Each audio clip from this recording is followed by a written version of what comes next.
Guys, are you ready to learn a little bit about Warhammer 40k? Okay, so I know very little about the Warhammer universe. I know like about Cadia, and then nope, I'm out.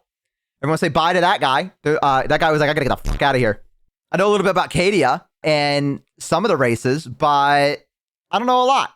So now we're gonna learn. This is Bricky's video called "Every Single Warhammer 40k Faction Re-Explained" Part 1. So here we go.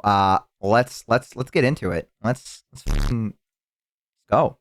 In the kind brightness of the far past, there was no war. Our galaxy was, for a long time, fairly empty and quiet. The first known species to appear during this time are known only as the Old Ones, cosmic entities that traveled across the galaxy with ease and seeded life through the stars. Shortly thereafter, the Forerunners. A new species began to arise. The Necron tier. Evolving under the harshness of a devastatingly powerful star, the short-lived and irradiated Necron tier try to find the secret to eternal life and to be freed from their terrible existence. As they expand through the stars, they find the Old Ones. The video is quiet? Is it quiet? To share the secrets of the universe and grant them purchase from their short and painful existence. Rank that? Okay. The Old Ones respond with a lol and a lamau, and with their immense power, they force them back to their home. That better?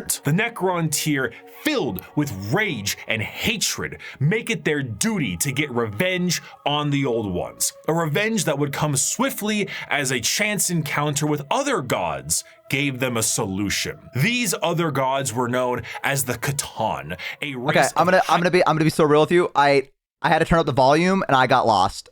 Hang on, let me just give me a minute. To them to share the secrets of the universe and grant them purchase from their short and painful existence. Okay. The Old Ones respond with a lol and a lamau, and with their immense power, they force them back to their homeworld. The Necron tier, filled with rage and hatred, make it their duty to get revenge on the Old Ones. A revenge that would come swiftly as a chance encounter with other gods gave them a solution. These other gods were known as the Votann, a race of highly powerful star-consuming entities. Do not fear, young mortals. That looks like Coruscant. The Votann will provide you with the immortality you seek. Come now, won't you shake a poor sinner's hand? Quoted from Mephitron, the Deceiver. The Necron tier accepted the Cthulhu's offer of immortality, but believe it or not, this turned out to be a ruse. A trick. The Votann crafted gigantic furnaces and began the process of biotransference. The Necron tier willingly walked line by line into the furnace engines made by gods who devour stars and had their souls consumed instead. The short-lived, irradiated, and cancer-inflicted race of the Necron tier ceased to be, and the immortal, soulless Necrons remained. Now backed by the immense power of the...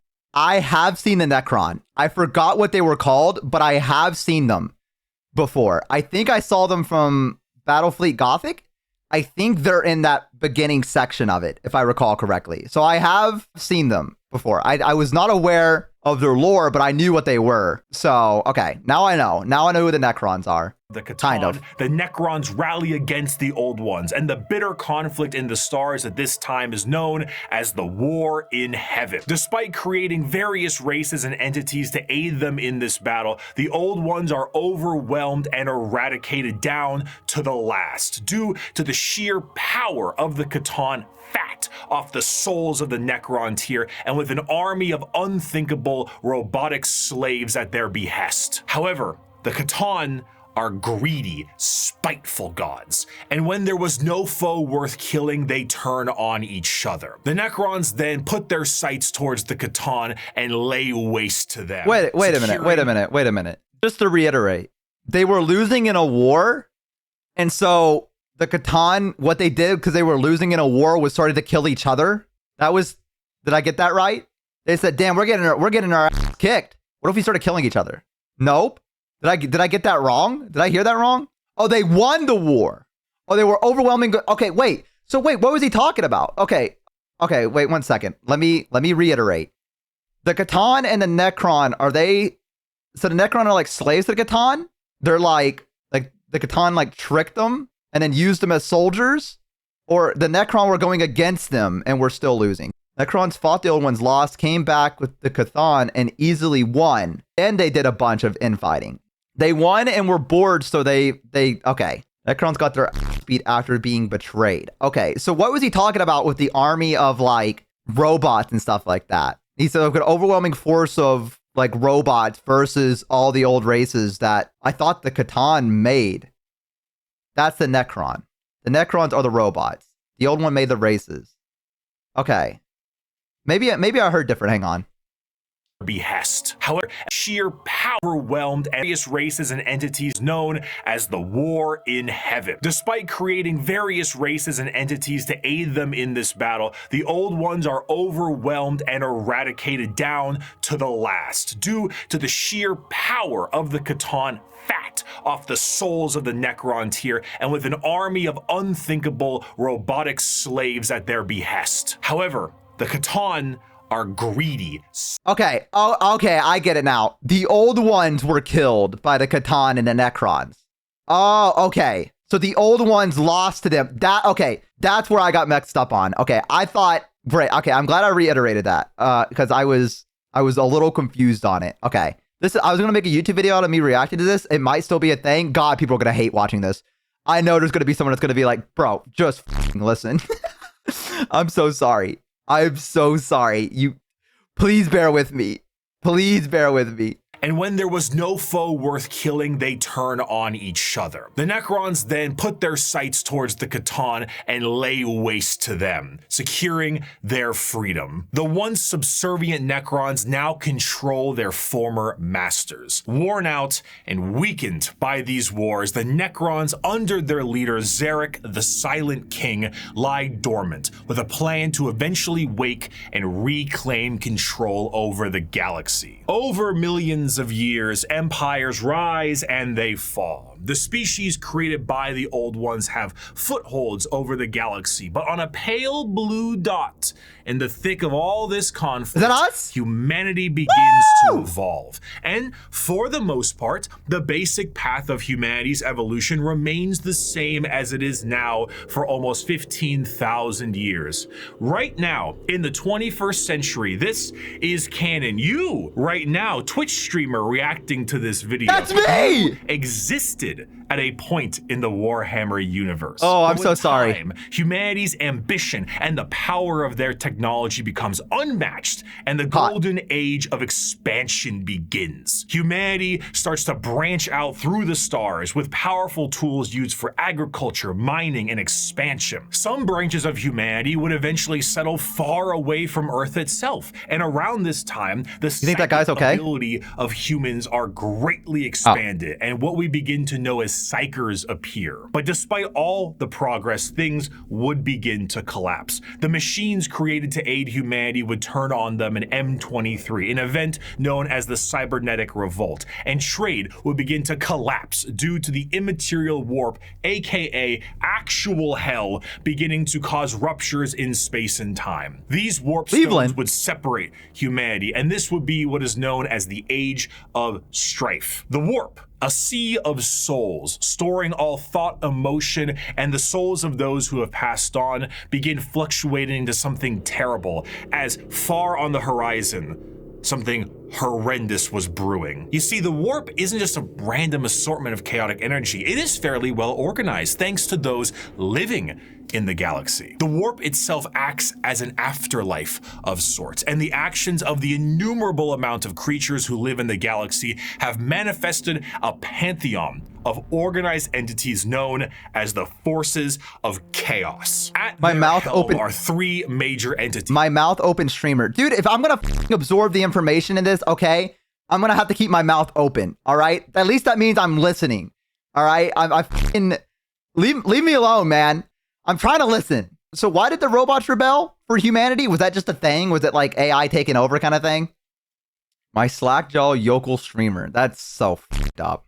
That's so fucked up. Yeah, okay. Khorne, Nurgle, and Tzeentch. Oh, I know However, these people. A fourth one, Slaanesh, was about to be born. The ancient Eldar were one of the first species created by the Old Ones. What the fuck is this? Is this the Eldar? What's going on? What happened to them? Why are they all clowns? What? That's the old school Eldar designs. They are slaying. Oh, I never said they weren't slaying. I just was wondering why the clown aesthetic. Harlequin Eldar. So they're supposed to be clowns. This one kind of caked up over here. You see this one? That artist knew what they were doing when they drew that. I'm going to be honest. I kind of like this design, though. I think this is kind of a unique look. Just listen. Okay, my bad. To their extreme and unbridled excess, the birthing of Slaanesh tore a hole in the galaxy and forever split the Eldar into those of the craft world, who sought to bring their species back together, and those of the Drukhari, who wished to continue what caused the birth of Slaanesh in the first place. The birthing of this fourth chaos god settled the warp storms of the Imperium and ended the age of strife. But humanity... Okay, I'm sorry to pause. Not the last time. I'm not going to lie to you. I won't pause so quickly going forward. So just to make sure I understand, Slaanesh was born because the Eldar were fucking, like they were just having too much. They were murder fucking. Ew. Oh, okay. Overdose of debauchery. Okay, and so it literally created a fifth god. Slaanesh is the fifth, fourth. Okay. Oh, they're the fourth. Okay. All right. Was still fractured. So one man revealed himself and spearheaded an immense attempt to reunite all the fractured pieces of humanity. That man was the Emperor of Mankind. After reclaiming the nearly destroyed Earth, the Emperor embarked on the unification wars to unite humanity under the banner of the Imperium of Man. However, due to the very long and devastating impact of the Age of Strife, humanity as we know it is not the same. To reconquer Earth, the Emperor would need more than mere men. Great beings, known as the Thunder Warriors, were recruited by the Emperor to reclaim the Earth with ease. But these warriors are a blunt tool and had, overstayed their welcome. He would need something better, and that solution would be known as the Space Marines. Superhuman soldiers that will have the skill and cunning exponentially greater than the mortal man. These new warriors would be commanded by an elite group of his very own sons known as the Primarchs. Unfortunately, though, Daddy didn't charge the baby monitor, and his 18 sons would be stolen by the forces of chaos and scattered across the galaxy. This would begin the Great Crusade, a monumental task to take back the stars in the name of humanity and reclaim the lost Primarch sons. However, he would need the fires of industry to make this happen. Looking to the distant cousins of Mars, the Emperor signed a treaty with the technologically irradiated hellscape of the Red Planet and allowed the cult of the machine god, the Mechanicum, to supply his crusade. While Space Marines were the tip of the spear, their numbers paled to the vast might of the Imperial Army and Navy. The Astra Militarum and their seemingly endless numbers make up the bulk of the fighting force for humanity, supplied by the intelligence and prowess of various agents of the Imperium, such as rogue traders and assassins. Due to the lack of connectivity between the worlds, what a society had become over thousands of years became mysterious and varied. Tools once used for harvesting and agriculture now are being used as machines of war in the form of Imperial Knights. Some of these fractures... What? That was used for agriculture? This was used for agriculture. Did I hear that right? That was used for the farm? Old Billy Bob that fucking owned the farm down in wherever had this giant thing? Yeah, for plowing your mom. All right. Come on, man. In our history, we turned tractors into tanks. In our history, we turned tractors into tanks. See what you did? You fucking talked about my mom, and then you got me all fucked up. Okay, just to make sure I understand, who are we fighting? The AI robots in this time, or are we just fighting each other, like trying to unite different humanities on different people on different planets under one banner? Both. So we are fighting the AI that like brought about this downfall of humanity.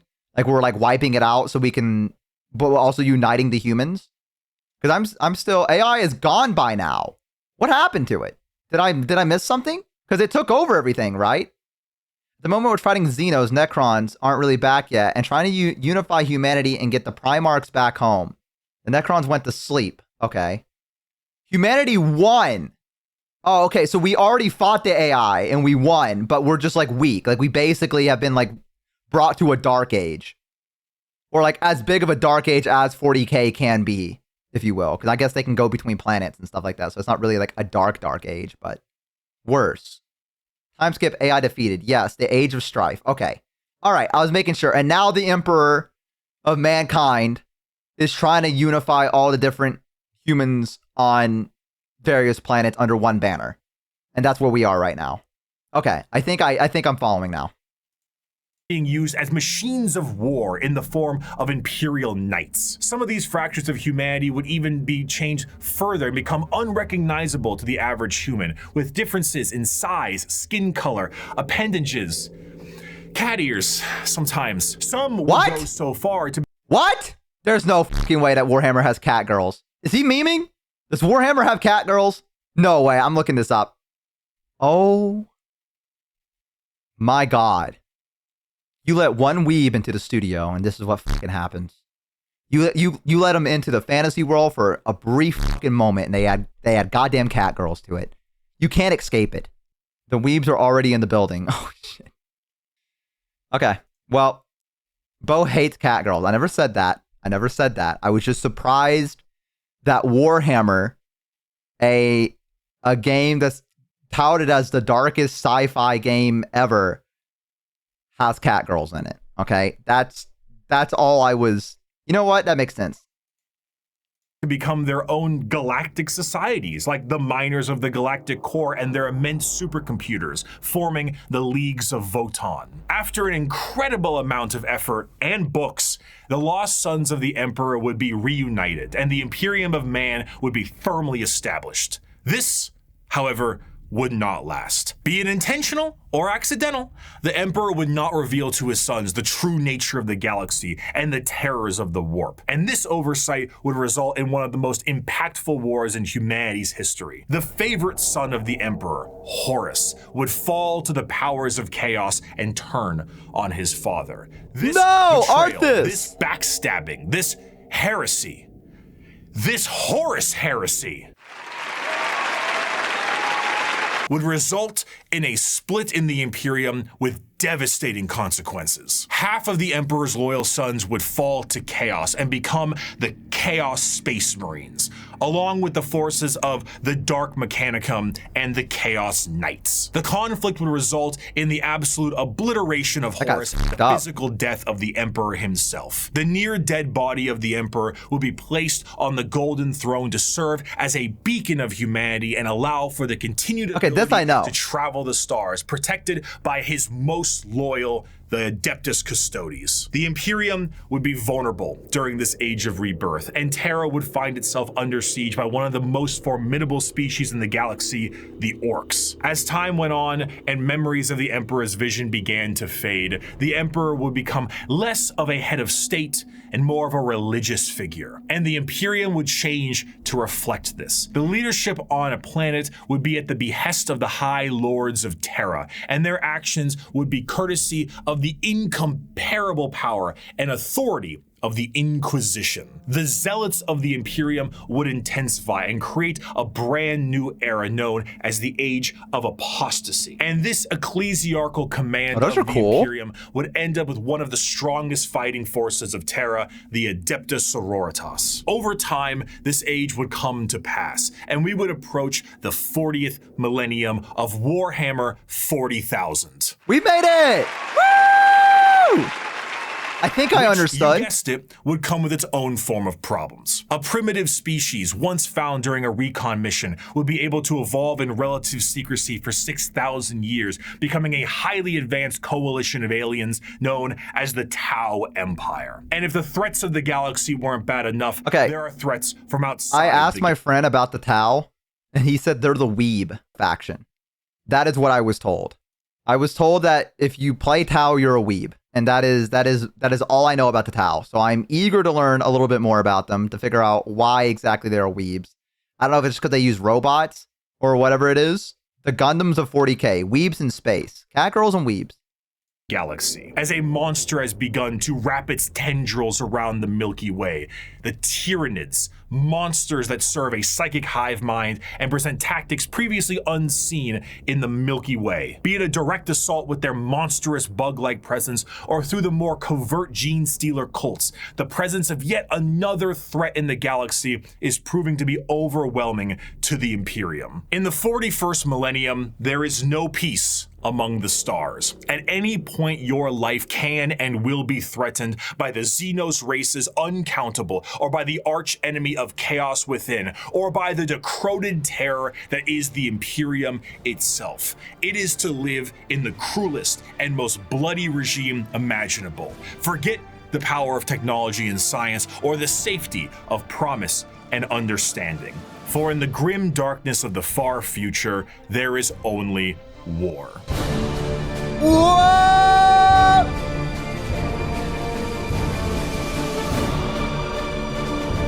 Damn, this music goes f***ing hard.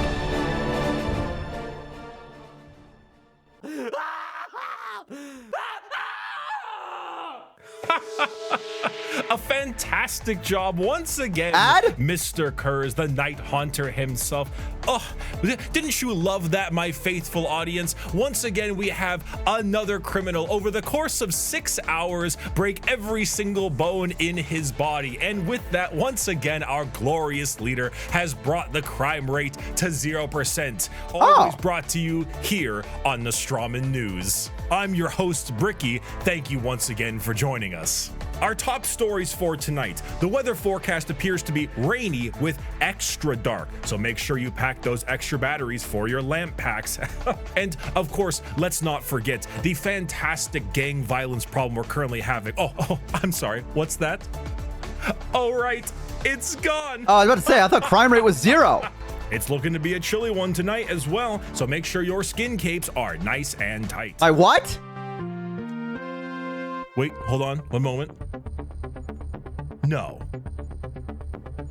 Adamantium reserves have tripled? Wait, I'm sorry. Self-harm rates have gone down to 0%. Oh! The Night Haunter smiled? No. This could only mean one thing. An ad? It is the Strawman News' great privilege to bring some color back in your life with the brand new 3-part Gamer Subs drop exclusively on this here news network. Gamer Subs? Your esteemed host, Bricky, myself, is dropping a 3-part that's a big jug. release for pre-order available now and only for a couple I'm not gonna skip this. He deserves this. I'm stealing his content. Might as well. A completely brand new artwork reskin. Man, that kind of looks sweet 6-pack flavor, one of the highest selling flavors in the entire but it also comes with the first ever all over print Gamer Subs 32-ounce jug. And if that isn't enough for you, if the phenomenal drink and drink holder is not enough for you, we have a desk mat to go along with it. That's right. The Herculean look of the brand new sweet 6-pack style is here. We're still looking at muscles beyond belief, but this time we're talking. I didn't know Bricky was based like this. Atlas. We're talking smooth. And if that wasn't enough, I, your co-host specifically, should you pre-order all 3 of these items, will personally hand sign a note for you, thanking you for supporting this. Damn, that must be good as a content creator. Imagine being so big, people want your if you go down signature. in the description of this video and click the link, or go to gamersubs.com/Bricky and use code Bricky. Save 10% off with code Bricky. Bring some. Turn it down just a little bit, because I don't know if you guys can hear me over the video. Increase production across. I imagine you probably could, but glorious leader, the Night Haunter. Thank you, Gamer Subs, for sponsoring the Strawman News, and let us move on to our next scheduled program. 5 years ago, I made every Warhammer 40k faction explained. A passion project of mine for a universe that I enjoyed so much. Its main purpose was to be a drawbridge, the separation between the layman who had only ever seen the big armored blue man situated next to a Wetzel's Pretzels, and then the hardcore Warhammer lore nerd. That was just too wide, and there was nothing bridging these two together. Since 2020, Warhammer has exploded in popularity thanks to COVID, quality game updates, and a few excellent video games. Like D&D has too. Series. The sheer volume of people who have told me they have purchased miniatures due to that video alone makes me feel as if Games Workshop owes me commission.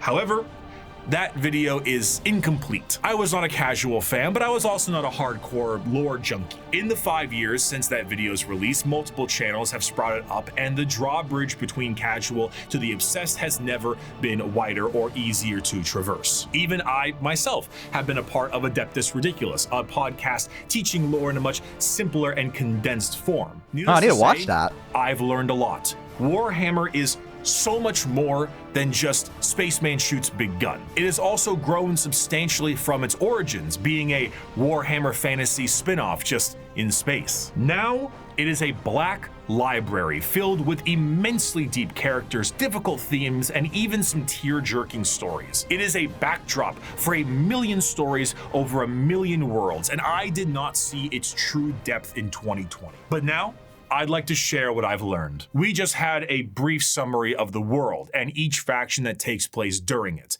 And this footage. Did that because to truly understand each faction, we must understand what makes them the way they are. And to do so, we need to begin in chronological order, discussing their origins, their push, their powers, and of course, what makes them oh so grimdark. So let's begin with the group that started it all and sing praise to the Infinite Empire. The Necrons! Oh, I know this song. As mentioned before, the Necron tier were the original form of the Necrons, an alien race far away from us that lived short, painful lives due to the irradiation of their star. Normally, this would manifest as like a sort of cancer, a space cancer of sorts. The Necrons are very much inspired by the ancient Egyptian aesthetic, but unlike the windswept dunes commonly associated with it, the irradiated hellscape the Necron tier endured was far from picturesque. This also translates into their hierarchy. They are a race of nobles and peasants. Most of the peasants would often live for their very short amount of time, only a couple of decades, while the nobles tended to have better care and would live a little bit longer, but still far less than the average lifespan of a human, even today in the 21st century. The leader of the Necrons was Zarek, the Silent King. He was the one who took the deal with the Votann and the Deceiver. Of course, he wasn't aware of the fact that they were known as the Deceiver. Yeah, I was gonna ask about that. But the whole species was blinded by hate after being debased by the Old Ones on their quest to cure their illness. The sheer pain that underwent the Necron race can't be understated, as their fear was manic. The Votann are, of course, gods that eat stars, and when the leader of your species tells you to march into the gigantic green furnaces to ascend to immortality, you march. The scenes from these are long lines I would. of both I'm gonna be honest. peasantry and nobles clutching their loved ones in a frantic act to save their own lives. Many of them already inflicted in the late stages of the space cancer, some of them crawling into the biotransference furnaces, trying to outrace death itself, without realizing death was the one who made these to begin with. What came out the other side was a soulless husk. And I say that literally. A soul is not an abstract concept like it is in our world, an immaterial version of oneself discussed and debated in religion and philosophy. No, in Warhammer, a soul is a real, tangible item of oneself. And the Votann basically were just like to every single person who went in their furnaces. If you were a peasant, you came out a Necron warrior, and you as an individual have ceased to be. You have no mind, you have no soul, and your body, as you know it, is made of an extremely advanced mass of re-knitting living metal known as necrodermis. You cannot think for yourself, for you do not have a brain to think with. All you do now is await protocols from your overlords, which are the nobles who came out of the furnaces with their minds. How did they even turn against them their then? Souls, mind you, but their minds are very much intact. These nobles now have command protocols. Hey, thank you, Breezy. I appreciate it. All of their peasantry and do with them whatever they wish. Zarek, the Silent King, is the most advanced of all the Necrons, a perfect metallic version of himself with incredible power and intelligence. His strength allowed him to lead the undead and the unthinking armies of the Necrons to battle against the Votann when they were at their weakest due to their incessant infighting, and then win back their freedom. But gods cannot die. So in reality, what occurred is the Votann were shattered into thousands of pieces, and each shard of their god was trapped in a stasis vault and mind controlled to do the bidding of the Necrons they once enslaved. The biggest challenge they face now, that's kind of bad, to the upstarts of the galaxy. The Eldar and the Orcs were quite prominent, and as you can imagine, a galactic war really takes its toll on the joints, or I guess the servos. It was in their best interest to wait out the galactic rise of the other races and come back at a more opportune time. So they went into stasis via these massive tomb complexes hidden beneath various worlds, biding their time. So, okay, I got a couple of questions. First question I want to ask is, if they didn't have any souls or brains, how did he lead the Necrons against them? Did he just kind of like tell everyone, hey guys, let's go over here, and they're like, all right? Or was it like, because they have their minds. I thought okay, they have brains, no souls. Nobles had intelligence. No, he had his mind. So how did he get the peasants to go with him? Because like I imagine he needed like an army to go against them. So how did he convince the commoners? Operating protocols? So it was just like he like rewired them basically. The nobles command the peasants. Okay. Oh, so it's a tier. Okay. So it's the peasants and then the nobles and then the Votann or whatever, the Votann. I can't, whatever, you know what I mean. That's the tier list. That's like the hierarchy then. And so the nobles were just like, you know what? What if I just commanded my peasant army to go and attack them? And that's how that happened? Souls and consciousness are separate in this universe. Okay. See, okay, so what I wanted to know is that I wasn't under the impression that they had like their brains, the peasants did, and they couldn't. Okay, I get it now. All right, and then the second thing I was going to ask is if I imagine the Necrons probably don't have any way of reinforcing their army. I mean, maybe he'll talk about it here in a minute, which he very well could. Maybe I'm getting ahead of myself. But can they build themselves again? Is this like because like they had to use people to trap into this machine in order to make the Necrons, right? So they're a limited army. They will against a force that reproduces quickly or anything like that. There's like the Necrons. I'm not asking if they can fuck. That's not what I'm asking. They can regenerate. Okay.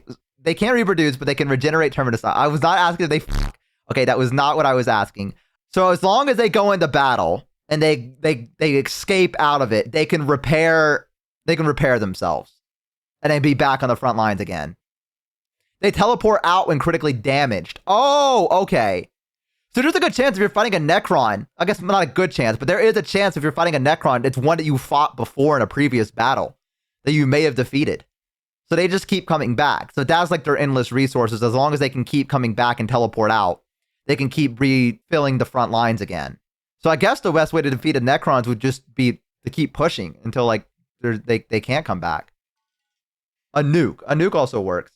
They have tombs that can reconstruct them. They're so strong. Okay. See, I was about to say, yeah, I'll keep watching. You're right. Once again, their opportunity to rule the galaxy. Zarek, the Silent King, as penance for his failure to his people, exiled himself into the darkness between stars for the next 60 million years with his perfect memory, a constant reminder of the doom he inflicted upon his people. Flash forward to the modern day and the Necrons are reawakening, but it isn't working as well as it could be. Whether the tomb world is reawakened naturally or by some Imperial moron stepping on a green glowing rock, the Necrons have come back to reclaim a galaxy they consider rightly theirs.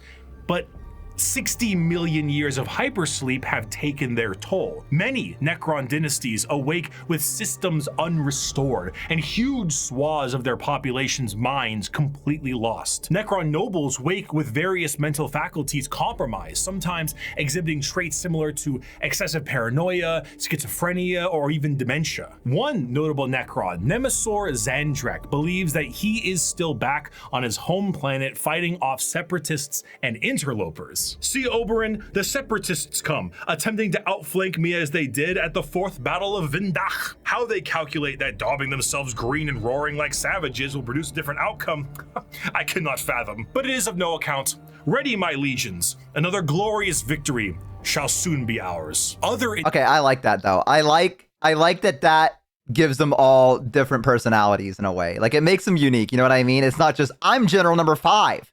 I lead this army. It's, this guy's a little quirky. This guy's just a little, for lack of a better word, this guy's a little quirky. I like that. That's kind of cool. Yeah, it must be orcs. That's what I was thinking too. It must be orcs.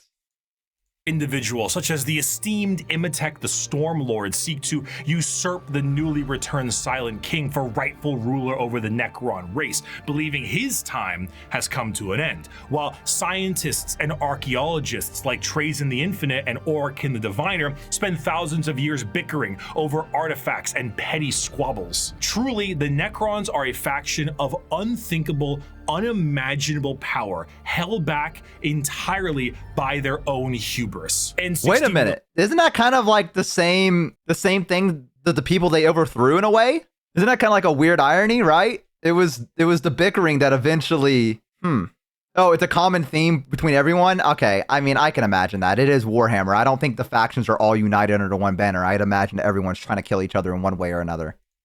Billion years of stasis. It is a species that does not know of time, only of the ravages. Oh my god! A pharaoh. Oh my god! Oh my god! Frightened to awake, completely mad, as they are to be assassinated. Get vaporized. Thousands of years pass in an instant. There is a play, like an opera play, a retelling of the war in heaven in the Necron culture that takes 40 years to witness because. Why leave? You have no need to eat or vacate your bowels. You are immortal, but you are soulless. Despite the Necrons' incredible technology, their mastery over at least they have art, time, I guess. reality itself, despite all of this, the arts are still around. They still are missing a soul.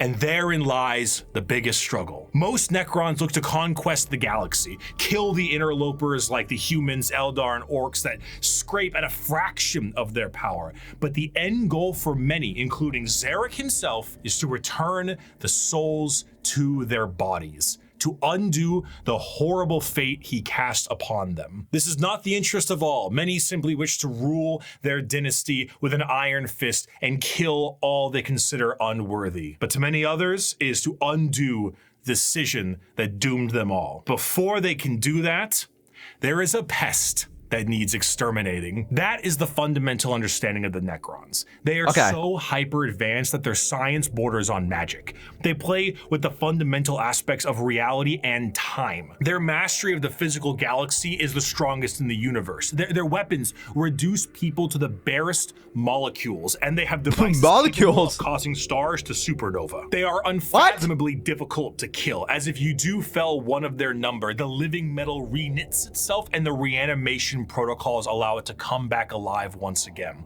They're masters of teleportation, and often killing a Necron fully will just have its consciousness translocated back to their tomb world to await reassembly. Normally they utilize large phalanxes of warriors and honorary combats, but some of them have fallen to various mind viruses. The destroyer cults are hell-bent on killing anything and everyone that lives with an overwhelming force. And then there's the flayed ones, Necrons cursed with I have no mouth and I must scream, a panic attack virus, as the last laugh of Landogo, the Flayer Catan. Slowly losing their minds, they strip apart their foes and adorn their bodies with the skin of their enemies, trying to better return to their old feelings of flesh and blood. The Necrons are a degraded version of their mighty empire, and still one of the biggest threats in the galaxy. The only thing keeping them at bay currently is their awakening sickness and their infighting with no care to the timeline. But they are coming.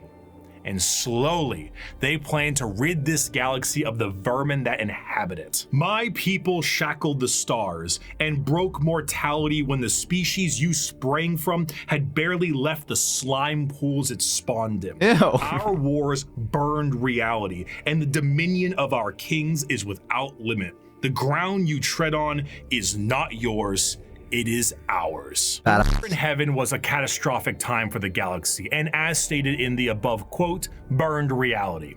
Of course, souls exist in Warhammer, and in the case of the Necrons here, they were consumed by the star gods. This begs the question, however, if you were to pass on, expire, as one might put it, where would your soul go? The answer to this is the warp. In Warhammer, a soul is real.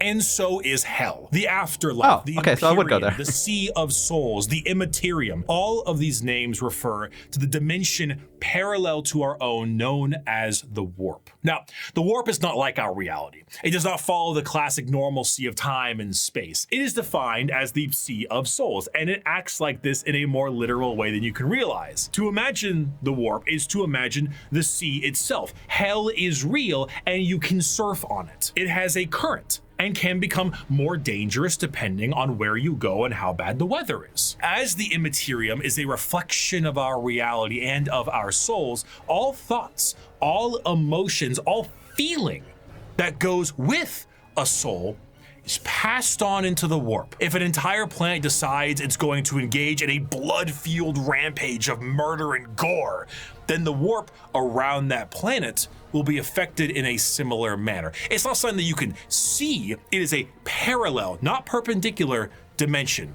But it is changing. To expose oneself to the warp for a period of time invites certain death outside of the most iron-willed of individuals, and to stare into it will drive one mad. Much like the open seas, things dwell in the warp. Whether these beings were always there and were just emboldened by the carnage of the galaxy, we can only speculate at. At a time, you could say it was more calm, but a certain faction's galactic war in heaven didn't do it any favors. Now the warp is turbulent, and its realms belong to a pantheon of gods known simply as Okay, wait, before we begin chaos, Jesus Christ. Before we begin chaos, I want to talk about the Necrons. I mean, this is a great thing to pause on, by the way. This is a great image. I almost want to get this like tattooed on myself. Like, you know what I mean? Just this still image of Bricky looking like this, and it just says the word chaos in front of it. You know? Get that tattooed on your ankle. Get a tramp stamp of that. Something like that. You know what I mean? Anyways, the Necrons are pretty cool. I mean, the one thing I've been told about Warhammer is that there are no good guys. That's the one thing I've been told, is that there are no good guys in Warhammer 40k, right? However, the Necrons don't really, like, I mean, they're bad because they're trying to kill everyone, right? But I mean, like, I can kind of like understand, you know what I mean? Like, in a way. Like, it's not like they're just like, oh, let's do it for the fuck of it. Like, I don't know. It's very interesting. I think they're pretty cool. I like they're extremely psychopathic, but they're also like, I don't think that's their fault either. I think it's because they've been in stasis so long that they're like that. Maybe if they, I don't know. I couldn't tell you. I don't think any of us could really tell you what the Necrons would be like if they woke up without having their brains kind of like fucked up a little bit, right? Maybe there's a chance where if they woke up with it, they would have been like, you know what I mean? Like, maybe we could have handled this a little differently. I don't know. I think they're pretty interesting. I think their story's a little tragic, but I also think it's really badass. Remember, before they changed the Necron, they had the master-slave hierarchy. With themselves, they had that? I don't remember him saying. Maybe I missed that. They did? Imagine going to sleep and how the ants rule the world, Bo. That's them.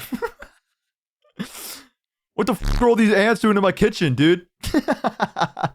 No good guys, just circumstances. Right. I'm not saying they're good guys by any means. I'm not saying they're good guys. I'm just saying that, like, compared to some of them that I'm sure we're going to talk about where, you know, they're just like, fuck it, we're just doing it because fuck it, right? At least these guys kind of have like a purpose behind them, or like a goal beyond just exterminating everything, which I think is a little interesting, is what I was getting at. It's not that they're good guys. I just like the fact that they kind of like, well, our goal is to go and find our souls, which I imagine would be like in the warp from after what he just told us. I don't know. Maybe that would be like the final war for the Necrons, would be like a fight to the warp. I don't know. I don't know enough about the Warhammer universe to theory craft what would happen, but if I had to guess, I guess it'd be in the warp is where their souls would be. So yeah, and I really like the idea that each one of them are a little different with their own like little stuff that they got going on. Like some of them have dementia, some of them are like schizophrenic or whatever.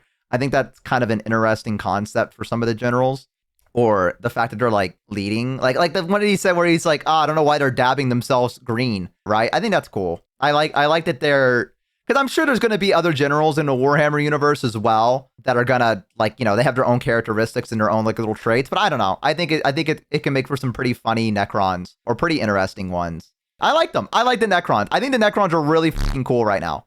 I like them. The problem, Bo, is you will see is the general thing of Warhammer 40k is it got better than warp stuff happened and it got worse.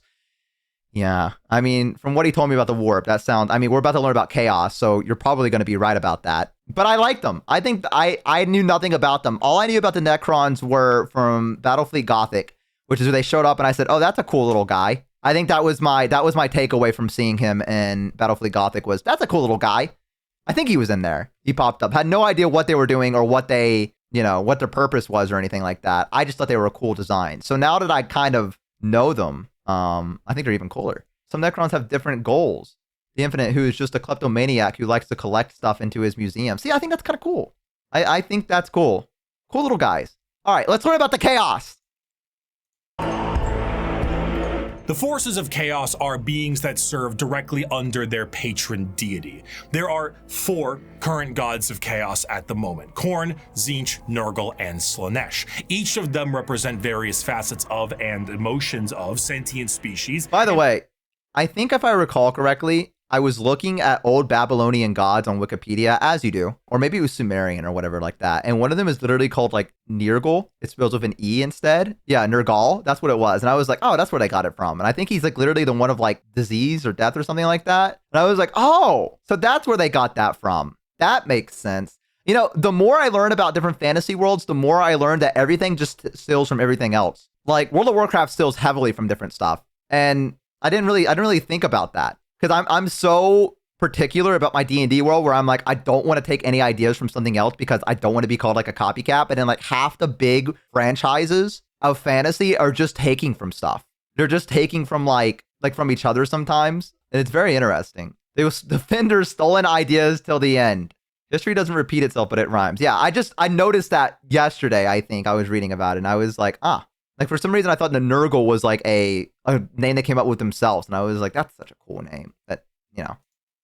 And play a great game against one another for total control over their realms. Interestingly enough, while their disciples have physical forms we can understand, the Chaos Gods do not have a physical visual that you can perceive in reality. So while there are tons of fantastic fan art, we do not know what they truly look like, though they are conveniently color-coded. Khorne is the god of blood and murder, carnage and slaughter. He is the one who is most powered by the wholesale killing of any living thing, for Khorne cares not from where the blood flows. With a sacred number of 8, he is the lord of all things involving killing and blood and gore. The champions are extremely strong as well, with monumental muscles and extremely large weapons. A true analog to Khorne would be his greater demon, the Bloodthirster, an enormous muscle-bound flying devil with an axe so large it splits tanks. Oh, that's from Total Warhammer 3. Swing. They move into battle with armor of brass adorned by the skulls of their foes and pools of freshly spilt blood. This may appear to be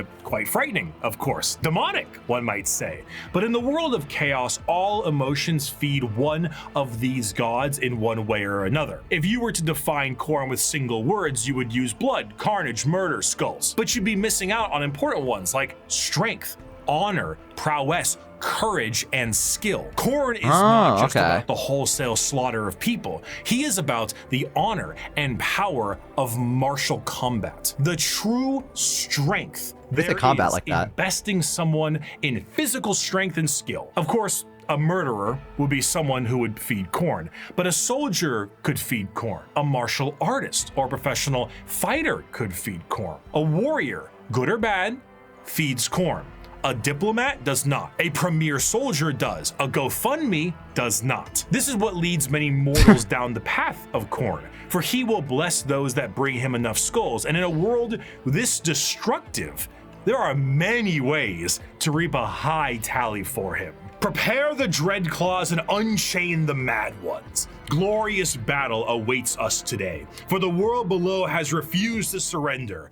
Let us descend upon them with fury and rage, giving no quarter and sparing only those warriors who fight well enough to earn a place amongst us. As to the rest, their lives and possessions are ours, but their skulls are for Khorne. Normally, if I ever want to explain Khorne, I just kind of show them this clip. I'd never stab you in the back, Shepard. Warriors like you and me, straight to the face. Moving on, Tzeentch is okay. See, I'm glad he explained why people would want to follow them. Because I was about to say, why would anyone want to follow someone that's like the god of like slaughter? Like, I mean, I could see why some people would want to, but I'm glad that he explained it. Yeah, there was like a noble side of it as well, if you will. I don't really. What the fuck am I looking at, by the way? Ew. I don't like that he has like, oh, that's his tongue. He's holding his tongue with his feet. Ew, what the what a little freak. Yeah, okay, because I was about to ask if people were like consumed by chaos in order to follow them. If it was like you fell down the dark path or something along those lines. Which I guess you still kind of do, but at least there's like a noble side of them with positive. I don't know. Yeah, it's a slippery slope. Yeah, because he described it as like a warrior, good or bad, could be honoring Khorne. And so I guess if you're like a noble warrior in a way, you could worship Khorne and get boons from that if you wanted to. I guess boons would help out a lot. Because just warp. Okay. That does mean you feed Khorne. There's no logic, just warp. Okay. I'm not sure exactly what that means, but no, even worshipping the mere act can empower them. Each chaos god represents some positive part of the world. Okay. You don't get a choice. Okay, wait. You can provide worship unintentionally. So if you're just like, wait a minute. Our souls head back into the warp with honorable combat as a focus. It feeds Khorne. Okay. So, like, in a way, would all the Space Marines go and feed Khorne when they died? Yes. So, it doesn't matter how much you fight the Chaos Gods, you're still winning. Poisoned by the state of the galaxy. Okay, so they weren't always this way. It's the galaxy. You have anger issues, you feed Khorne. If you stub your toe and curse the one who placed the table, you feed Khorne. If you fight anyone, you feed Khorne. Khorne is honorable. As long as they pursue martial prowess. What the f***? If your will is strong enough, you can resist, but it's very tough. Reality is a reflection of the warp. Okay. They also feed Slaanesh for honoring their skills to perfection. So was I right about the fact that these Chaos Gods were probably once normal, but it's because the world's being torn apart through war that they've turned into these things? I guess normal, quote unquote. Am I reading that correctly? Am I understanding? Looks like Bricky's pogging at me right now. I'm like learning and he's pogging. Kind of, yeah, before the war in heaven, the galaxy is at war because the orcs think it's the constant state of war. The warp was calm before the war in heaven. Okay. They are a reflection of the thoughts and emotions of the galaxy, so at least a little. So the only way for the Chaos Gods to truly be defeated would be to stop a war, to stop fighting. Would that be the way that would like stop? Well, no, because they're all different. Okay, maybe I should watch more, and then we'll talk about this after. Okay. God of trickery and mischief, the changer of ways, the great wipe out all life, and the architect of fate. With a sacred number of 9, Tzeentch is truly the god of change in all of its forms. But there is an obvious undercurrent of mischief and cunning. Tzeentch is such a liar that his pants have gone thermonuclear. Where the f*** is it? His favorite pastime is asking questions that have no answers while simultaneously making up answers on the spot to a question he didn't ask. Have you ever had a dream that I hate this one. You had not this kid, the Slaanesh. No, not Slaanesh. Whatever his name is. I feel like this kid right now. You want him to do you so much you could do anything? He is such a conniving little bastard that every emotion of lying, of scheming, of trickery is a direct way to help feed him. An unfaithful partner, a politician, a spy. All these people feed Tzeentch in one way or another. And it doesn't matter if the intentions are good. Acceptance does not feed Tzeentch. Change does. Tzeentch doesn't hang on one second. About your facts. He only wants opinions. Because he represents change, he also represents hope, though. Schemes are not always bad, and even the hope to make a better tomorrow is the change he seeks. Because he is the architect of fate and the mastery of sorcery, his presence is purely unknowable. Every depiction of a Tzeentchian demon contains more eyes than are necessary and more mouths than I know what to do with. It is a biblically accurate angel if the angel gaslit you into thinking birds are government drones. What do you mean gaslit? But are they? The creatures at his disposal adorn themselves with the knowledge of sorceries and the unknown, all to provide a mind-crushing experience. Yo. Fighting demons from outside of our reality is difficult enough, but fighting demons from unreality, purposely attempting to trick you, is a whole new thing entirely. And that is before we even get started on the gigantic bird of sorcery you're going to need to face. Do not ask which creature screams in the night. Do not question who waits for you in the shadow. It is my cry that wakes you in the night, and my body that crouches in the shadow. I am Tzeentch, and you are the puppet that dances to my tune. I hate this guy. Third of the Chaos Gods is the one of acceptance of rot and pestilence, the grandfather himself, Papa Nurgle. Nurgle is the exact opposite of Tzeentch. Where Tzeentch believes in change and hope for a future, Nurgle believes in stagnation and the end of everything. At one point or another, we will all decay. We will all rot and we will all end. And with a sacred number of 7, every single thing, pestilence, spoil, and everything in between comes under the great shadow and girth of Nurgle himself. For Nurgle, the plight of mortals is his fear and wine. And no matter how what the fuck am I looking at? Everything will decay in the end.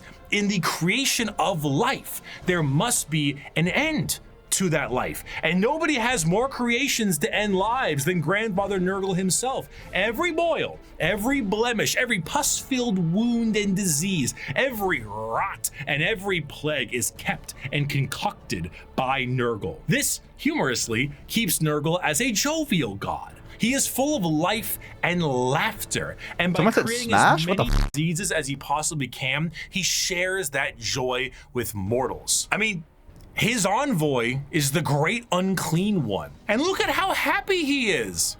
And there's a lot of him to love. A fear of death in general is feeding Nurgle. All disease makes him stronger, but to pray for salvation for a wounded loved one is to feed Nurgle. The timeless and inevitable fear that one day you will rot and decay is what gives him strength.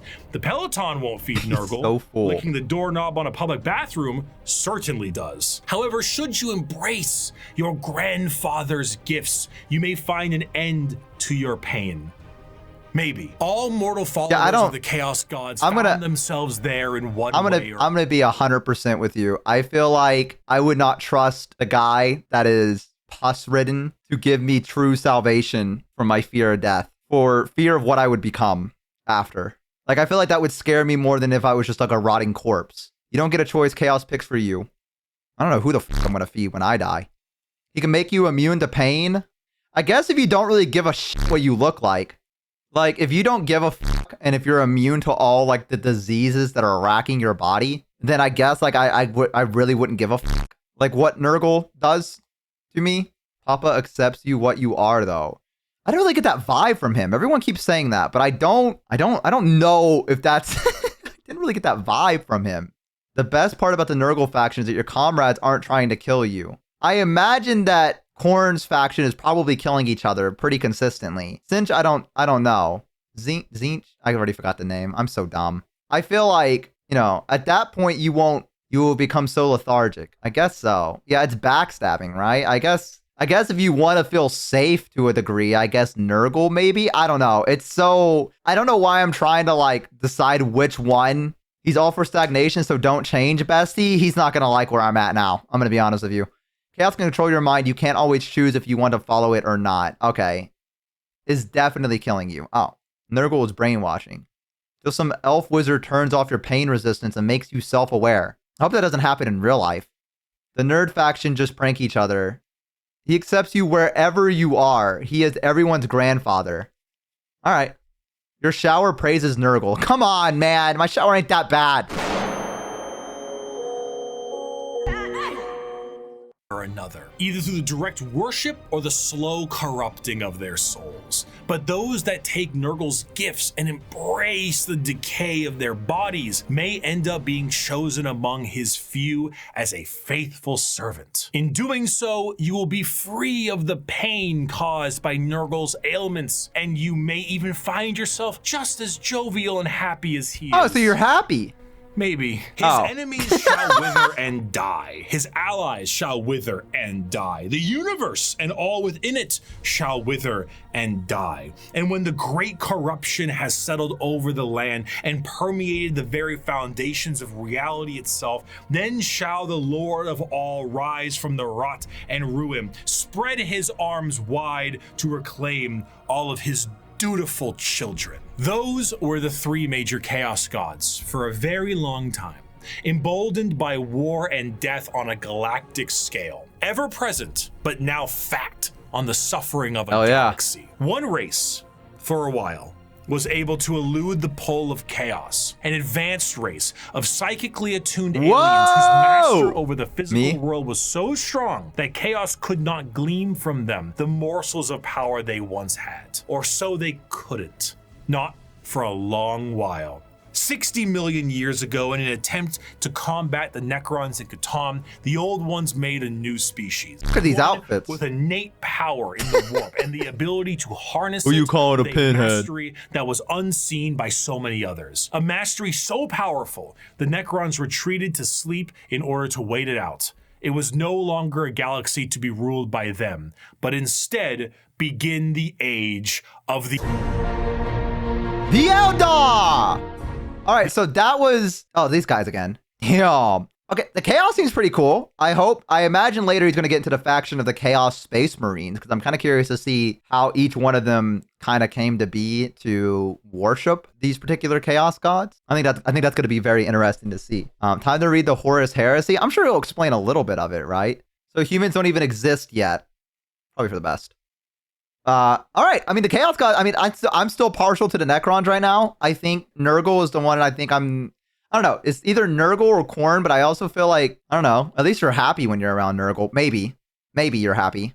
There's a potential to happiness, which I imagine in the 40k universe is not a very common thing to feel. I imagine happiness is a very brief and fleeting moment in the 40k universe. So, you know, there's a chance maybe you become some fucked up thing, unless you're an orc.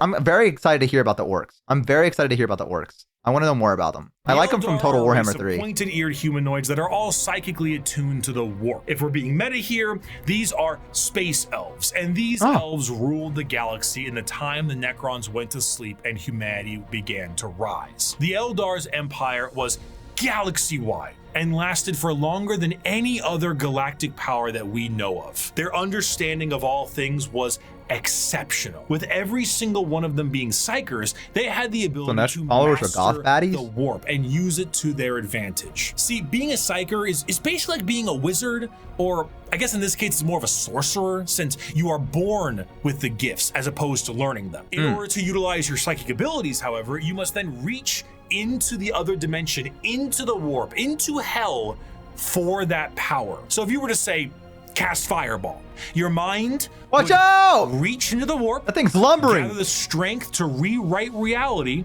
to then cast Fireball. Now, you might think to yourself, doesn't that mean if you are opening up a power to the warp, you may create a lot of risk to yourself because of all the horrible things we just talked about in the warp? Yes. However, in Warhammer 40k, willpower is a real God, the 80s art is so cool. In the sense that in its own right, it can be weaponized. Being strong this is the 80s art, I don't know. Being strong of soul. And being strong of soul means you can resist the pull of the warp that much more. A more inexperienced psyker opens up a hole into the warp that is large, and that hole widens to get more power, allowing evil things to get in. A powerful psyker is able to open a very small hole, but with immense force to get the same amount of power with less risk. The Eldar are master psychers. Every single one of them can call upon the warp, and over millions of years they have perfected it so much so that they can weave structures out of it. In some species in the galaxy, they utilize the warp itself for interstellar travel. The Eldar, ain't having any of that noise. How about we utilize a fancy alternative mode of travel that is substantially safer than the old ones created called the webway? What about dying?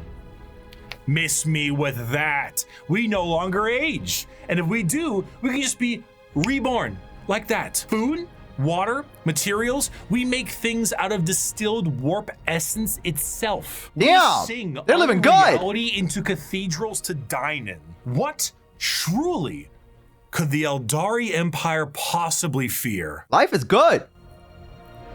Oh. Rookie behind you! The Eldari Empire's biggest fear was themselves, with a society so perfect they wanted for naught, and this led them down dark and dangerous paths. When the base functions of society are no longer a problem for you, you tend to experiment. Perhaps the medium rare steak on your plate would be better if it was elf meat. Hey, I'm not saying we should make cannibalism legal, but like, what's the issue with a little taste? Violent sports is one thing, but how come we don't do sports to the death? I mean, I'm just saying, like, okay, both to be fair, to be fair, I mean, no, what I'm saying is the Colosseum existed. Humans have done that before. It's barbaric, don't get me wrong. But going from cannibalism to, what if we just people went in an arena and they fought to death? I mean, Minus 70, thank you for the tier 1, by the way. I appreciate it. 5 months, Bo nearly died multiple times. Truly a one-of-a-kind VTuber. That's me. And that's the reason why, if you're watching this YouTube video right now, you should subscribe and like so I won't die anymore. Thank you guys so much for watching. Okay. Are willing and clear about it. Like, what really is the problem there, you know? Art is in the eye of the viewer, and what is considered art is completely up to the concept of one's own interest. A canvas adorned with Multi, thank you again. Treasure Train. Treasure Train. Thank you for the tier 1. Poetry that our society needs. Hedonism. With a slow and consistent hedonism, the Eldar slid backwards into debauchery of the sort I cannot discuss on this YouTube video. Murder on stage, delicacies and drugs distilled from thank you for the tier 1 as well. The trade of slaves and concubines, and much worse. The Eldar okay, I think I understand now. And they can feel more than a human does. So while it can provide lows of despair, it can also provide greater highs. I don't think I like these guys. Ever known. And swinging between the two of them was the Eldar game. The Warp took notice of this heavily, and it began to react. On a galactic scale, the debauchery and the hedonism of the Eldar race caused levels of warp storm so pronounced and so volatile that it cut off interstellar travel for all those who used it. Communications between planets was removed, and a nightmarish era of old night began. This continued for thousands. That's starting in 20 seconds, by the way. If you haven't subscribed, now's your chance. The Eldar all but removed from the problems being caused as they entered heights of more and more ecstasy. They needed more and more and more. Nothing was ever enough. More murder, more torture. It's art, it's delicacies, it's life. This silence offends Slaanesh. Who? Wait.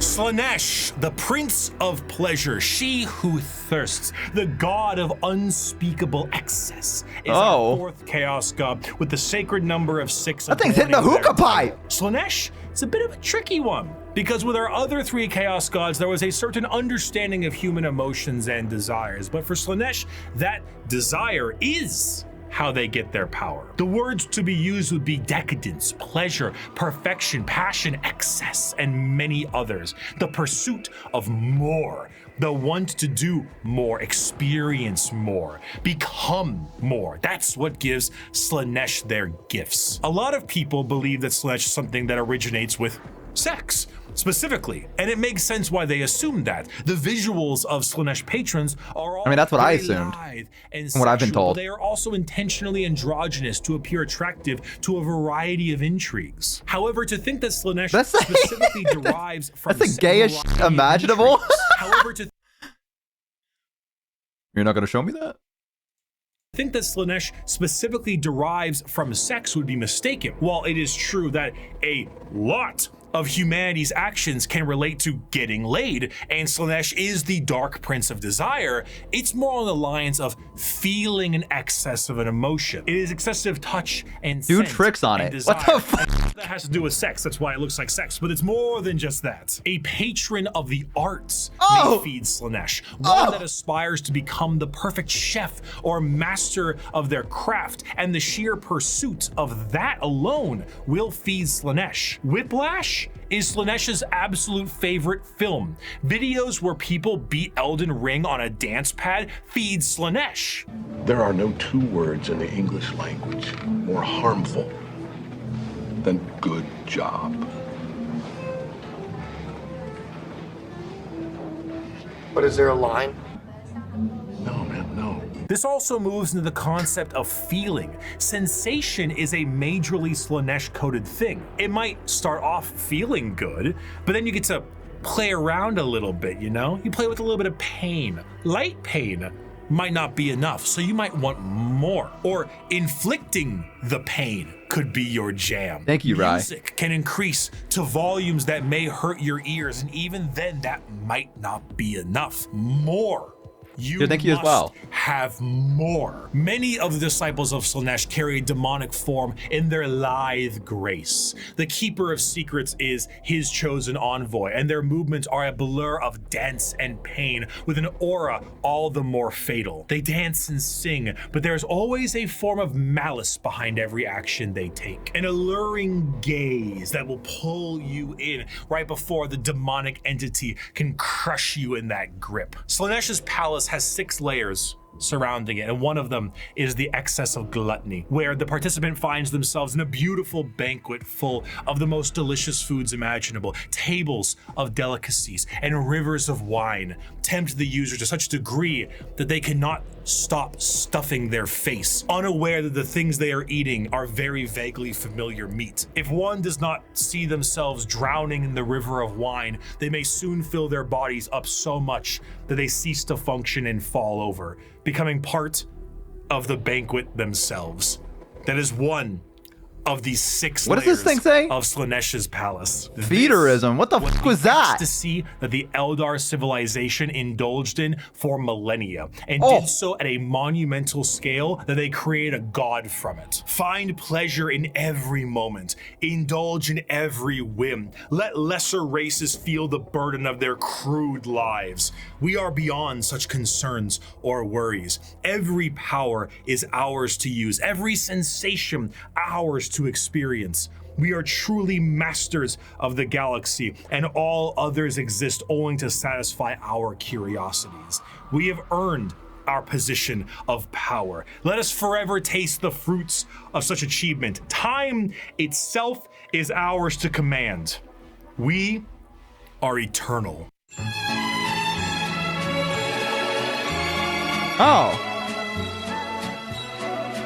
With the birth of Slaanesh, the Eldar Empire ceased to be.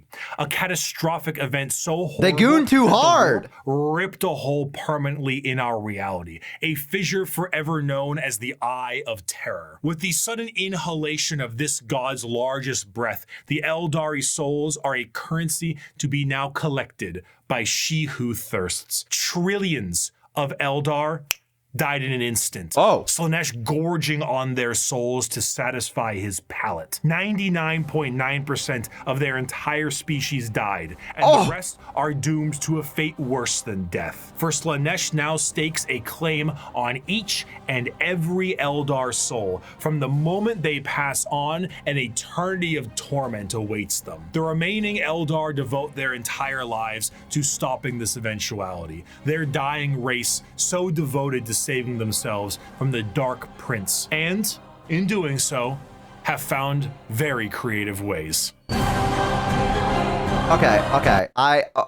That's a lot. That was a lot. That was a fucking lot to take in.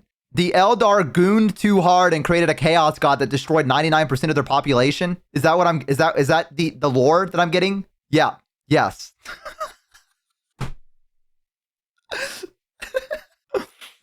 Honestly, understandable. Come on, man. They gooned too close to the sun. That's fucking crazy. That's fucking crazy lore. That is insane. So I would imagine that the Eldar probably aren't keen on fighting other people, right? Like the Eldar, I feel like have the most to lose at this point. I guess he's probably about to tell us something new. Maybe there's a way that they can keep. Because then I'm going back to what the Necrons are, right? Where it goes back to that point where, you know, the Necrons, I'm like, how do they keep regenerating? If you have 99% of your population gone, this is a rhetorical question, I guess, because I imagine he's about to answer it. But even 99% of your population gone, how can you fight against orcs, the Imperium, Tyranids, the Necrons? I feel like life's kind of fucked. I feel like it's over. In the modern world of Warhammer, the craft world Eldar are the main very carefully Eldar in the galaxy and represent the elf style that many think of when you think elves in space. Fantasy elves in space, not those elves. We'll get to them. Right, thank you so much for the tier 1 as well, getting us to level 4. Large starship. Thank you. The size of a continent that acts as a form of flotilla. During the highest reaches of hedonism, many Eldar saw the demonic writing on the wall and began to try and seek asylum from their own debauchery. Those Eldar left on monumental craft worlds into the far reaches of the galaxy and saved themselves from Slaaneish's awakening. The main thing the craft world Eldar seek is to temper their minds and bodies in a way that will never allow them to slide back into their old ways. The representation they carry is that of a more feudal Japanese motif. Eldar follow paths as they age, the path of the warrior, the seer, the poet, the diplomat, the bone singer, and so on. These paths are a strict code of conduct to hone the heightened Eldar psychology down a school of thought and action. And if it sounds a hell of a lot, yeah, I'm gonna pause again. I'm so sorry, YouTubers. Audience, I guess editor, if you're editing this, I guess you could just skip ahead to when I'm done with this. And you must have had a fever dream expecting it to be me. I have never had a vor stream. All right, that's not a thing that happened here on this channel. That's not me. Never happened. Yeah, that never happened. I don't know what you're talking about. I don't cry. I'm a man and I don't cry and I bottle my emotions. All right, let's get back to Warhammer. Well, you're damn right. Here's a medal and a soul stone. Don't lose it or an eternity of torment awaits you. Going through these paths will allow you to take up not just a role in Eldar society, but keep your mind clear from the past worries that plagued them. Every Eldar is said to be a psyker, however, very few of them actually utilize their psychic powers for fear of tempting she who thirsts. A large amount of emphasis is also put on ancestors of the Eldar and learning from them the farther you go down the path. This can sometimes be seen by the large variety of jewels adoring the armor of Eldar. Those are called soul stones, the biggest middle finger to Slaanesh they can think of. See, when an Eldar dies, these stones act as a backup, and instead of their souls going to Slaanesh, they are then trapped and stored in this little stone. So when the Eldar say they commune with their ancestors, they mean so very literally, as the spirit and soul of generations before them are stored here. Often, larger structures may contain vast amounts of soul stones, such as the Infinity Circuit in the craft world itself, allowing the souls of the dead to help power their enormous starship. The young do not desire the discipline of the path, but rather their curiosity drives them to try every fruit from the tree. Thus, it is that so many take the path of wandering or the path of damnation in their first years of adulthood. And so, the great tragedy of our kind is played out again and again as the number of our people shrink from generation to generation. These paths, when completed, allow an Eldar to move to the next one, then the next one. However, since this is the grim darkness of the world, many of these paths rely on combat. The Eldar actually had gods at one point. Cain, Vol, Isha, Azaryan, and so on. What the fuck was that jar for? The Eldar pantheon, and while many were killed in Slaanesh's creation, their teachings live on. For some, the strong devotion to the Eldar gods is to join the Aspect Warriors and embody the wrath of Cain, their god of war. While guardians of the Eldar craft worlds are more akin to a trained militia, the Aspect Warriors embody a particular variant of the path. Each are led by a phoenix, holy shit, the cool design, passed down from generations and embodying claiming the souls of prior Phoenix Lords with each new one. The Howling Banshees, led by Jane Czar, Fugan and his Fire Dragons, Baharoth and his Swooping Hawks, or Malgan Ra and his Dark Reapers. Each aspect shrine There's some carries cool within outfits. the Eldar way of war. Fast, hard-hitting, and incredibly tricksy, for they do not have the numbers to fight in any other way. Yeah, the craft ward guys are kind of like mangled an empire can be by their own actions. They once ruled the galaxy in an honest, non-hyperbolic way, but in the end, they were bested by themselves, and their most prominent remnants are forced like to drift aimlessly through the galaxy, old gods, trying to save their species from extinction and resist the temptations of she who thirsts. But for some, the party, it's just beginning.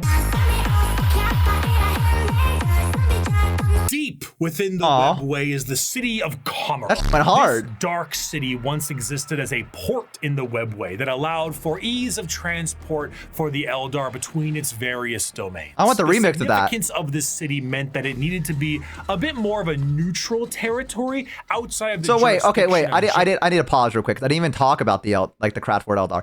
Okay, not saying they're good guys or anything like that, because obviously they're not, because they wouldn't be in the scenario if they were good guys, right? But they're kind of just like, they're kind of just there. Are they just trying to, are they fighting people for a particular reason? Are they trying to like reclaim anything? Are they just trying to like exist? Because it sounds like they're almost to extinction. They're just holding on. They would kill an entire planet to preserve a single Eldar life. They're also arrogant as fuck and scheme a lot. Okay, so they're just fucking, they're assholes is what I'm getting. Remnants of a fallen empire trying to exist with the mistakes of their past. They see non-Eldar as animals and will fight to reclaim lost soul stones, but not that really that different from like humans. Yeah, I mean, I'm about to say like they don't really seem, I'm pretty sure they're kind of racist, but isn't everyone in the Warhammer universe kind of racist? Isn't that just the post-nut clarity faction is fucking crazy to say. That is fucking crazy to define them as the post-nut clarity faction. That is what you have just done. You have named the craft world Eldar as the post-nut clarity faction. That's true though, but it's true. I mean, I hate that you're right. And I think that that's what bothers me the most about it, is that you're kind of fucking right. And that kind of pisses me off, that if you think about it, the Tau, okay, I'm not going to say the Tau are the good guys. I'm going to stop trying to apply the word good guys to people in Warhammer. I need to just stop trying to do that. I need to stop trying to look at it like I do the Horde and the Alliance, where the Alliance were obviously the good guys at first, and then the Blizzard has no idea how to write the Horde as decent people because they can't be fucking bothered to write a decent fucking story to save them for their goddamn lives. Okay, so I'm gonna stop looking at it like that. All right, that's for YouTube viewers who are Warcraft fans. I played Warcraft for like most of my life. Okay, I'm allowed to shit on Blizzard. All right, I feel like I should have that privilege. Also, I roleplayed on World of Warcraft, so you know, I've been in deep, okay? Allow me to shit on the lore, okay? That used to mean something to me, okay? That used to mean something to me. I had to fucking know that shit, all right? They would not let you fucking roleplay on Wormrest Accord unless you knew that fucking lore, all right? God damn it. Anyways, sorry. Warhammer. We're here about Warhammer. We're not here about my trauma. It's better to find some things as not totally not evil, okay? So, I mean, the Craft World Eldar are pretty interesting. I like them. I like that they're just kind of, I mean, not trying to just exist, because they're obviously like you guys said, they would purge an entire planet if it meant to save one Eldar. But, I mean, to be fair, their population, 99% of it's gone. I kind of like, I don't think it's right, but I kind of understand why they would be like, we got to get that Eldar. I kind of understand why, if you have like a limited number of your people remaining, every little bit is like a punch to the gut and like another failure. Also, they said that people can't pass. Okay. He did the quote earlier, and he said people try to do the trial, but the young ones, when they become of age, they give themselves up into Slaanesh. Is that what happened? Like, even though they have children, the children grow up and then Slaanesh corrupts them? Like, is that like a more common thing that happens for them? Just hit play? Lol. I'm sorry. I'm just trying to engage with my chat here. I'm trying to engage in... I'm serious? Okay. All right, man. My bad. Guys, why is there a fucking target site? What the fuck is that? There's like a red dot in front of my computer right now. What the fuck is that? How did I get there? What the fuck is that? You guys see that? Is that on the screen? Huh. general Eldar law, and therefore it was allowed to self-govern. This did not go well. The Dark City became the hideaway for all manner of sin. The Eldar race slipped into debauchery on a galactic scale that it birthed a god, and this was the city you went to when that wasn't enough for you. The convenience of being so deep within the webway was that it exists as a blind spot to the horrors of the warp. So while the rest of the Eldar fled the downfall of their species, Kamara I don't leave her. I was just kidding. partying. When Slaanesh was birthed, they were saved the worst of it, thanks to them being nice and neatly tucked away inside the webway.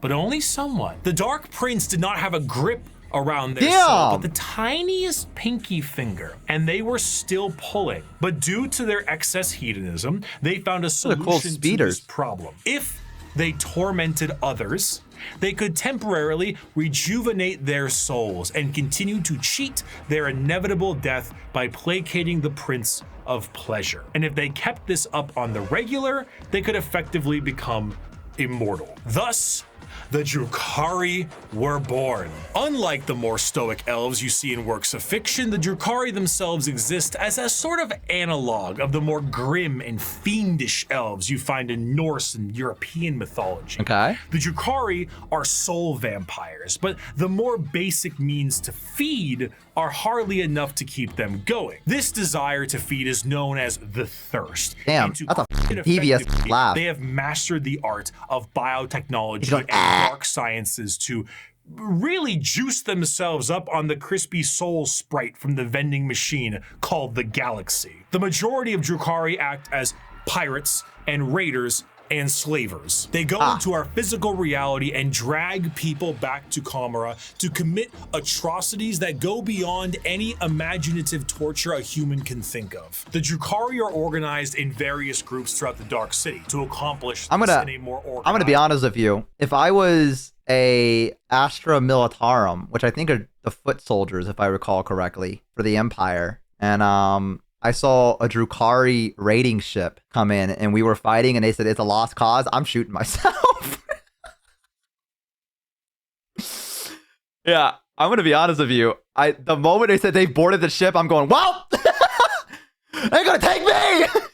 That's what I would just go for it. But they might revive you anyways. Nah, that's heresy. Brother, brother, that's me talking to the Space Marine. Brother, please give me permission.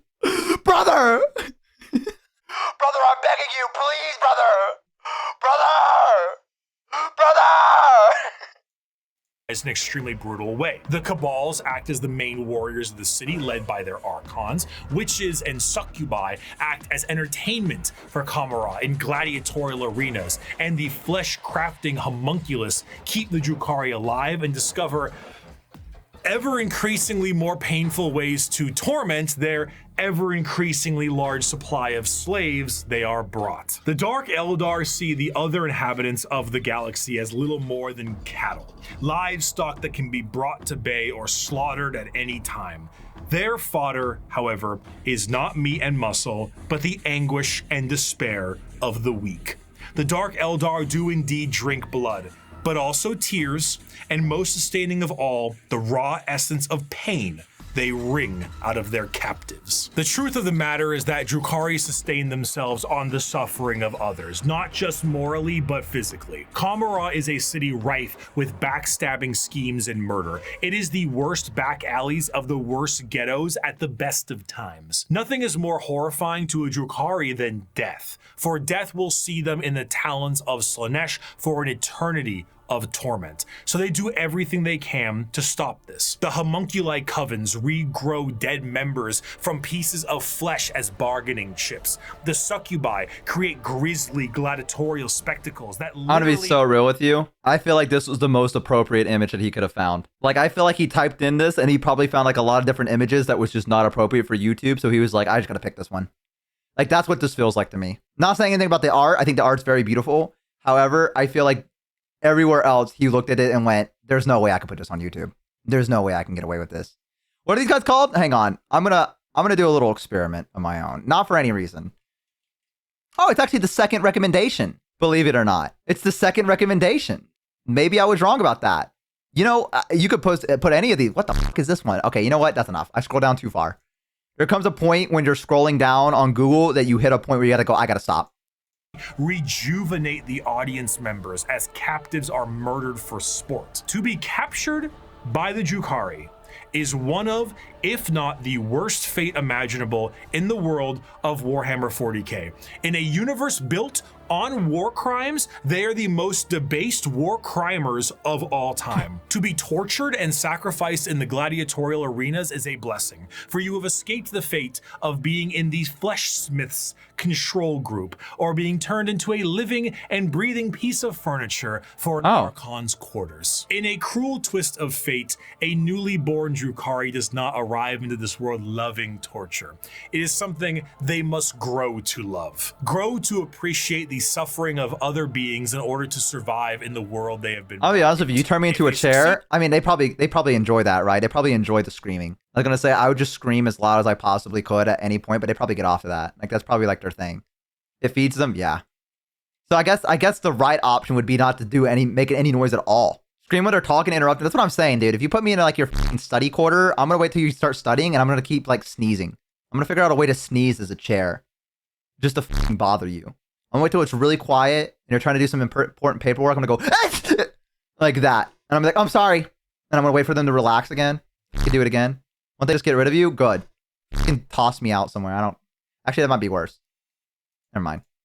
They become some of the worst monsters in the known galaxy. A dark reflection to the craft worlders and a taste. Definitely what the Drukhari do. I'm sure they have to study. Was like before the fall. If they do not succeed, they must find purchase elsewhere. Often those will join smaller parts of Eldar society like the Exodites or the Harlequins. Exodites believe in a pre-industrial variant of their society, often retreating to more lush worlds to ride dinosaurs and live off the land. Prehistoric style that I would normally laugh at if they weren't riding dinosaurs like dogs. The Harlequin dancing troupe are a subsect of Eldar that are more than just a little strange. A carnival of dancing jesters that serve the Eldar laughing god of Kegarak.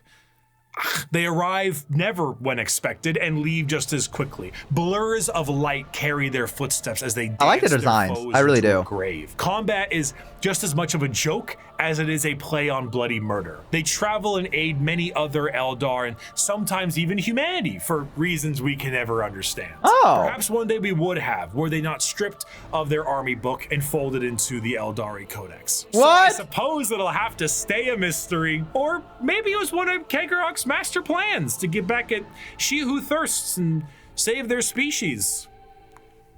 Man, so wait. Okay, these Drukhari they don't really torture. They kind of just show up and just to clarify, the Harlequins seem like they just show up and they just cause mischief and then they fucking leave. Oh, they're not Drukhari. They're just Eldar.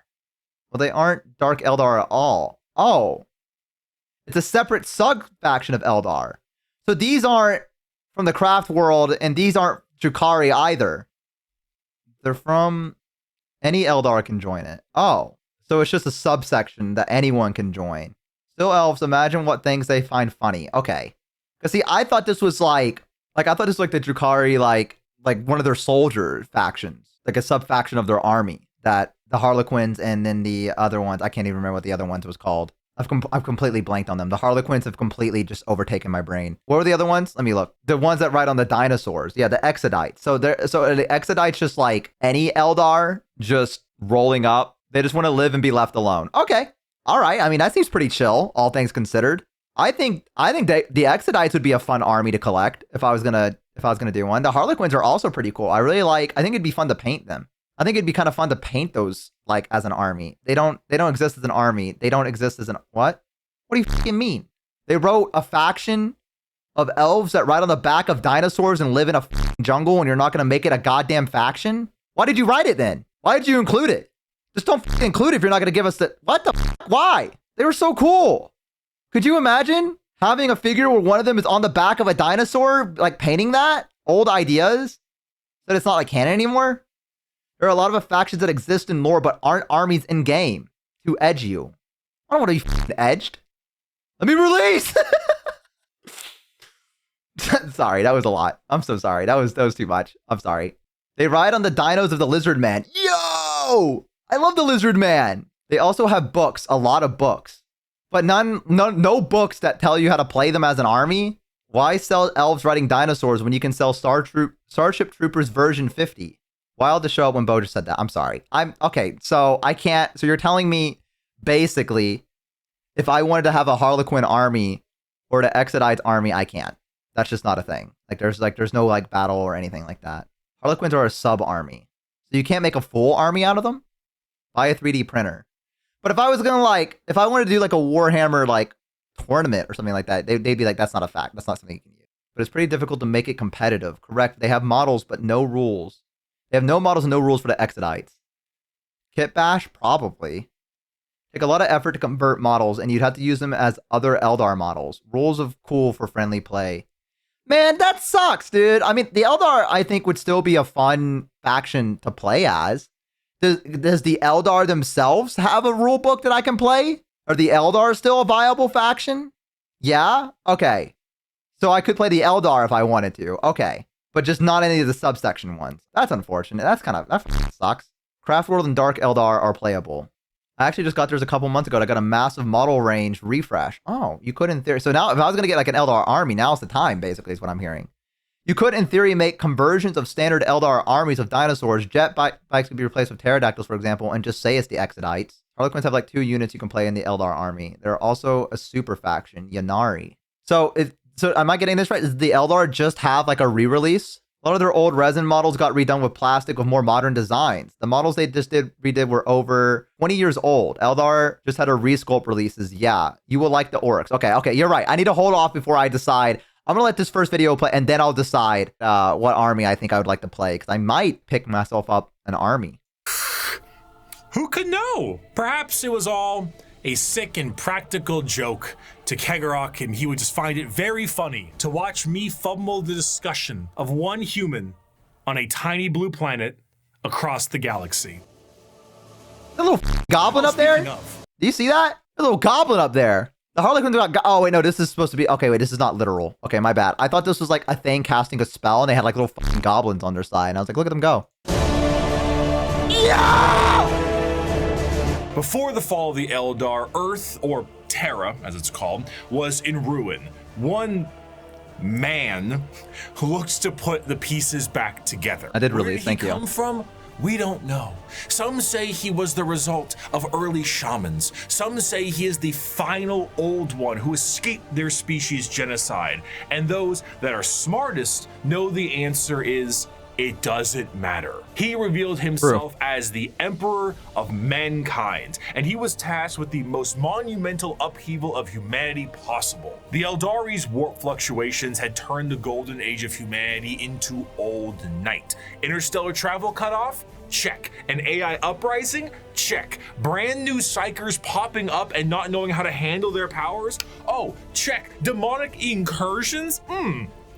Check. Thousands of years this occurred, and now the Emperor of Mankind showed himself to put the pieces back together. Unifying Terra under his rule, the Emperor founded the Imperium of Man and ruled it with an iron fist. He was the supreme leader, and nothing could stand against him. He wished to remove mankind from the yoke of its former failures, and he knew he would be the best leader they could have because he was right. AI banned, religion banned. You did as the Emperor told you, or his Thunder Warriors would put you in your place. That place often being a grave. Now, Terra was thriving, but humanity needed to reclaim its long-lost brethren scattered across the stars.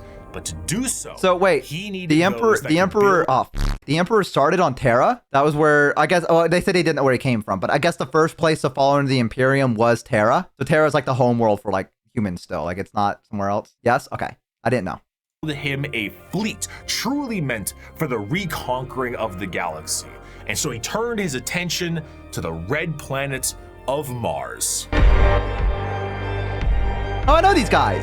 Mars and Terra were close allies. These are guys that before the fight unification AC wars. units. Mars was the first world terraformed by humanity and became what would ultimately be the first hive world, an epicenter for industry and technology. The Age of Strife did not treat the Red Planet kindly, however. Mars was cut off from Terra during this time, and the warp storms that ravaged the planet turned it into an absolute nuclear hellscape. Those who were on the surface were turned into your run-of-the-mill mutant if they even survived the bombings they inflicted on themselves, but others were lucky enough to escape beneath the red sands in powerful fallout shelters. These became their generational habitats, but this resulted in extreme reliance on technology and those who could use it. They began to view the technology keeping them alive less as a technological advancement and more of a divine intervention, with those skilled in it as priests. The Martians began to worship the power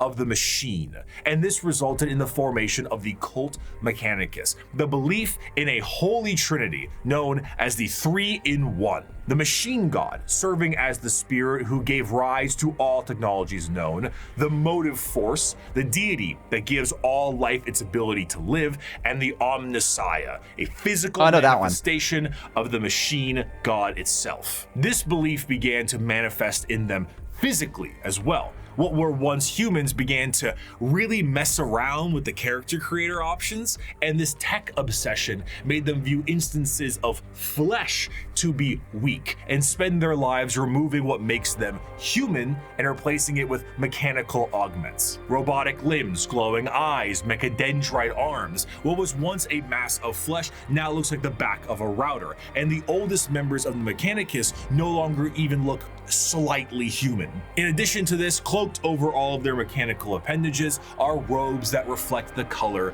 of their homeworld, the red. Crazy what a fallout shelter will do to you. The cult Mechanicum, now the Adeptus Mechanicus, create a fascinating combination of cultures all birthed into one. Basically, techno-zealot monks. Organic life is the machine god's greatest accomplishment within the scope of the great work. All praise he who is three-in-one. By giving us life within an organic shell, he presents us with the means and opportunity to improve upon physicality, as is his divine plan. He grants us complex weakness so we might learn metallic strength and ascend to his level of machinic perfection. The Emperor's arrival to Mars was very much a walking in with the pizzas while the room is on fire moment, but to the Mechanicum, I imagine they so. saw his arrival as confirmation of their belief. They took one look at the glowing golden entity that showed up on their doorstep and were like, that's him. That's the guy right there, and they immediately accepted him as the Omnissiah. Obviously, showing up and being called Machine Jesus shortly after wiping out all instances of non-Machine Jesus a little bit beforehand is an instance of capital H heresy, but the Emperor saw the bigger picture. Were they strange with how they rubbed unguents on themselves, burned incense, and prayed to machines for them to work?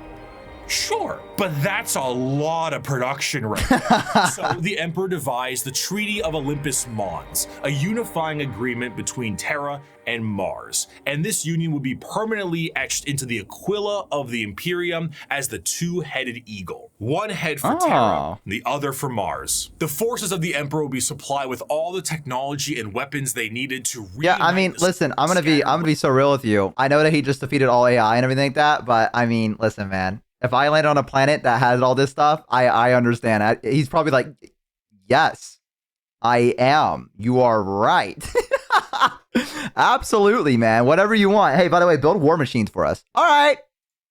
Remnants of humanity under one banner, and the Mechanicum of Mars will be able to keep doing what they were doing religiously and scientifically so long as they kept up their tithes. This they had to author a tithe. Meant total quality control over all technology in the Imperium. Ooh. Is it a big spaceship? AdMech take care of that. Tanks? AdMech take care of that. The literal bullets in a gun? You guessed it. Okay. But unlike the fact. So I don't know. I'm sure he's going to talk more about it, but I do know a little bit about the Adeptus Mechanicus. What I know about them is that someone on Twitter posted a thing from Space Marines 2 where they put a seal of approval on an AC unit or something like that, which meant that I don't know if they pray to the machine for it to work. Like, I assume that's what they do. So a purity seal, which does that mean that they just pray? They come up to it and go, please work. I'm begging you, Omnisire. Like, you know what I mean? And then the thing's like, ring, like that. Like, does that really even do anything? I'm sure he's going to tell me.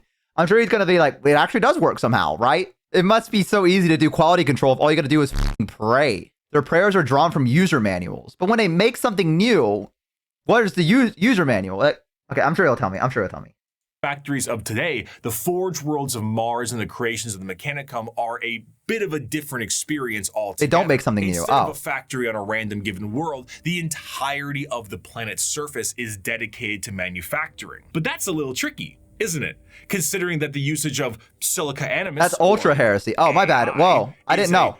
Big no-no. Dude, what the basically the largest affront to their divine machine god possible. Fortunately, there's a really neat alternative that they've come up with, and that's called a servitor. Incredible devices that can do anything from manufacturing, maintenance, basic door operation, even just float around like a helpful little drone. It's an extremely easy process too. All you need to do is take a human who is dying or preferably an enemy of the state, most likely that one, and lobotomize them. And then reprogram their brains to do exactly what they tell you. They even got little baby versions of them. Yay. Oh! So now you can. Bro, I'm gonna be honest with you. That is not a fucking baby, brother. That is a 40-year-old balding old man that they have said was a baby before they got him. That is not a goddamn baby. I'm telling you that right now. I know times are tough on Mars in the Forge world, and I know babies probably don't come out looking as babyish as they probably should. That's not a baby. Got little baby versions of them. Yay! So now you can rest easy knowing that the entirety of the Imperium, because they outlaw AI and learning new tech is heresy, is run on lobotomized slaves. Whether they deserve it or not is unimportant, and whether they can still keep their consciousness trapped in their own minds is another thing entirely.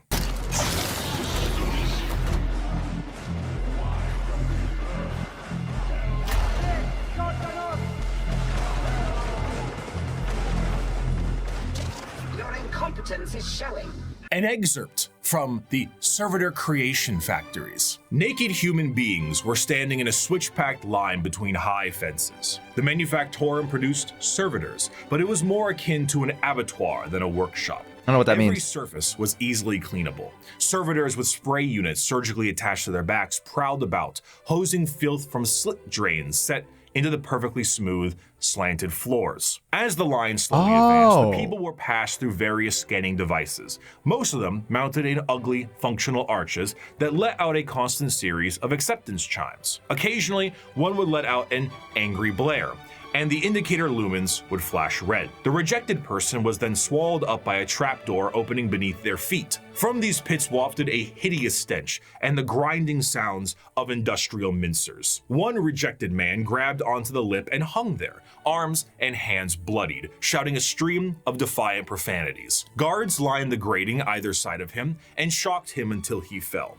The adepts wouldn't even waste bullets on these people. The trapdoor flipped up, and the next terrified person was ushered forward. Violent metal arms snatched them up and spread-eagled them in the air, and a servitor shearer shaved them all over. At another, they were subjected to a high-pressure counterseptic wash whose chemical stink made me choke from 100 feet away. More scanners, more rejects winnowed out. Machines forcibly dressed them in a heavy rubberized garment common to all monotask servitors. These were saggy on them, all one size, until another process force-shrank them to fit their bodies where metal cuffs, sockets, and collars bit into vulnerable flesh. The last few prayers gave way to screams at that point, and even the most stoic shouted in pain.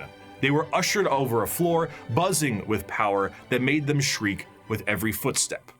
"What's that for?" I asked. "Follicular inhibitor, to stop their hair from growing," he said. Freaking sweet, Lois! As for their scientific pursuits, the Mechanicum believe in the preservation of knowledge above all and the quest to expand it. However, as opposed to just innovating and inventing on their own with their vast technological know-how, they believe that it is a form of tech heresy. You see, because of their religious viewpoints on technology itself, they believe that the instruction booklet itself is just as holy as the Lego set builds. And to innovate on that without the proper written knowledge is to go against the divine word of the machine god itself. Everything's All stagnant. knowledge is Nurgle's already happy. in the universe. You simply need to rediscovering it and attempting to invent something to improve upon divinity is very heretical. Prior to the Age of Strife, humanity was able to populate the stars with devices known as Standard Template Constructs, or STCs. These devices were, as far as we know, supercomputers with the ability to pull up and detail how to create literally anything a startup colony would need. Essentially, they were devices with the entirety of human technological know-how so that you could make a home away from home. The Mechanicum will not make anything without an STC. Quite literally nothing, because this is the knowledge they seek, and that knowledge is divine. One time, scouts of the Imperial Guard found a functioning STC that provided the schematics on a knife that happened to be a bit lighter and a bit sharper than most other knives. These knives were adopted by 30 Space Marine chapters and were one of the most advanced discoveries of the century. This discovery was so significant that they were each awarded a planet for finding this. A planet for a machine that taught them how to make knives. Due to their religious organization, you can probably guess the Mechanicum are organized in a feudal structure with the highest individuals in power being a part of the priesthood. Cream of the crop being the fabricator general of Mars itself, who serves as a I feel like I don't know what to say. Like, I'm just like, also oversees the I'm enthralled. entirety of the Mechanicum below. You know? Them are tech priests that oversee the cult for the quest of knowledge and other more straightforward theocracy. Forge worlds tend to operate slightly more independently, what can cause some power struggles within the Mechanicum, because, you know, despite them all being weird robots, they love being given praise. Is that a giant robot with a forge on its back? Did I see that? Despite them. Holy shit. Is that a walking robot with a giant forge on its back? Yes? Like, there's not a lot of room to move around with that. I'm gonna be honest. I'm looking at a lot of bridges here, and I don't know if you can step over them. Oh, they're building one. Oh, okay. Listen, I didn't talk during a lot of that. I feel like as a reactor right now, I probably should have. I was just absorbing the information. I was like, this is a lot. And I was also thinking of like different things. You know, another rhetorical question, I guess, and I know he'll probably answer it here soon. But like, what if there was like an off branch? I don't know. I feel like if you build the same ship over and over and never do any improvements, your enemies would be able to figure out the weaknesses for it. You know what I mean? Like, oh, if we hit this one certain spot of the ship, there's going to be a weakness in the hull. And they're going to be like, oh, I don't know how you don't adapt and not immediately get your shit stomped every time that you go into battle. The enemy's going to eventually learn how your shit work. You're not wrong in that here, so you should be punished. Oh, I don't like that you're talking too much sense, buddy. That sounds like heresy to me. Just punch it harder. Okay, interesting. So there could be more of those machines out there that like tell you stuff. So, you know, there's that as a possibility that maybe there's like another upgrade to a ship or something like that. I don't know. We'll know. We'll figure it out. We'll figure it out. Bo, could you pull out the dog ears real quick? All right. Listen, I'm trying to do a react. So I'll pull them out just real quick, but then I'm going to have to get rid of them. Okay. There you go. That's it. Okay. Guys, we're talking about Warhammer. Okay. You are a pretty mutt. Not handsome, pretty. They look like bat ears. They're up a little high. I could lower them down a little bit, but that would take me actually having to do stuff. So I'm gonna get rid of them. Okay, there we go. That's enough. We got a Warhammer. Them all being weird robots, they love being given praise. And despite being the manufacturing end of the Imperium, they do actually have their own military Blood for the Blood God. They have the Skitarii Private Army and all their various 1920s Martian-style mechanisms like doom crawlers, Castellan robots. Wait, I want to look at that picture again. I really like this armor. This is cool looking. It almost reminds me of stormtroopers in a way. Or like the clone troopers, like before they transitioned over into the stormtroopers. You know what I mean? I really, really like this. This is cool looking armor. 20s Martian style mechanisms like doom crawlers, Castellan robots, and of course, the That's cool looking too. Because nothing is cooler than a robot that towers over buildings. Ultimately, they're their expensive. very dogmatic view on technology as a whole has resulted in any innovation becoming absent, thus causing the Imperium to stagnate as a whole. The lack of ambition to create anything new and the wholesale murder of anyone who even tries leads to things becoming derelict. I grow weary of this flesh I was born into, strangely disgusted by its nature. I crave only the cold, clean certainty of steel and silicon, that I might become one with the blessed machine. I do not expect you to understand, you who cling to your flesh as if it were immortal, seeking only to preserve it, to protect it.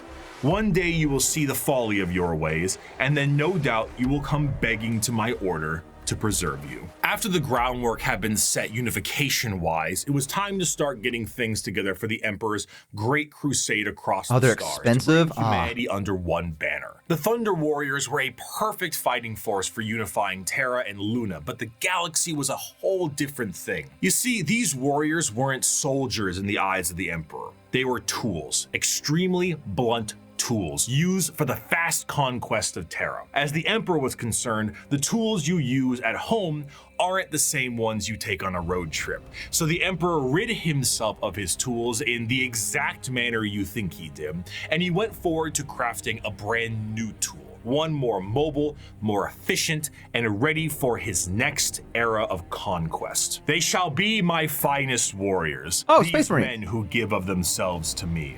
Like clay, I shall mold them, and in the furnace of war forge them. They will be of iron will and steely muscle. In great armor shall I clad them, and with the mightiest guns will they be armed. They will be untouched by plague or disease. No sickness will blight them. They will have tactics, strategies, and machines so that no foe can best them in battle. They will be my bulwark against the terror. They are the defenders of humanity. They are my soul. Space Marines!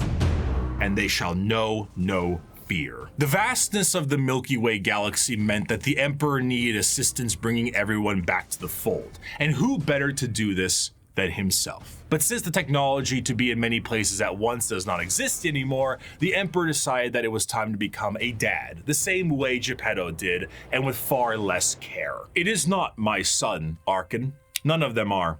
They are warlords, generals, tools bred to serve a purpose, just as legions were bred to serve a purpose. What a dad. The Primarch project was started to create charismatic and unique leaders in the Imperial military.